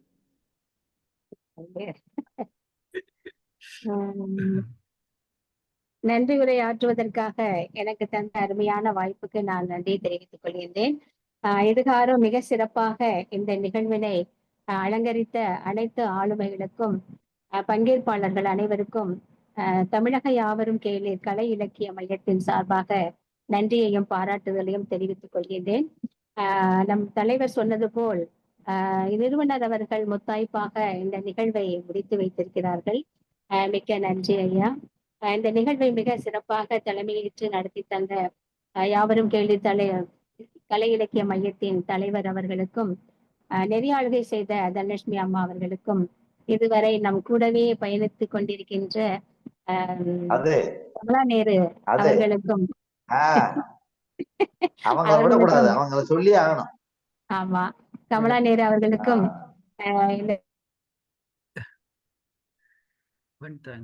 பசிக்குதுன்னு வந்துட்டங்க ஐயா. சரிம்மா, நல்லது நல்லது. ஒண்ணுமே இல்ல. நன்றி உரை வேற ஒண்ணும் இல்ல, நிறைவு நேரம் முடிச்சிருங்க. நன்றி வணக்கம். நன்றி வணக்கம். நன்றி நன்றி அனைவருக்கும் மிகவும் நன்றி வணக்கம். இன்றைய நிகழ்வு மிகவும் சிறப்பாகவே இருந்தது. அதற்காக நன்றி வணக்கம். அப்படிப்பட்ட ஒரு தலைப்பை தந்த நம் தலைவர் அவர்களுக்கு நன்றியை தெரிவித்துக் கொள்கிறேன். நன்றி வணக்கம். ஏற்கனவே பசுமை நிறைந்த நினைவுகளேன்னு ஒரு டாபிக் கொடுத்து சில கதைகள் எல்லாம் பேசி இருக்கிறோம். நினைவு இருக்கா? பசுமை நிறைந்த ஆமாங்க, பேசணும் இதே மாதிரி வாழ்வில் இருந்த பசுமையான நினைவுகள்னு சொல்லிட்டு ஒரு நிகழ்வு ஒரு தடவை பேசி இருக்கிறோம். இது 2வது. ஆமா ஆமாங்க. நல்லது நல்லது. சரி, நிறைவு செஞ்சிடறேன். வணக்கம். வணக்கம். நன்றிங்க நன்றிங்கம்மா. அனைவருக்கும் இனிய இரவு வணக்கம். மீண்டும் அடுத்த வாரம் சந்திப்போம். நல்லது நல்லது. அனைவருக்கும் வணக்கம். நன்றி. அனைவருக்கும் வணக்கம்.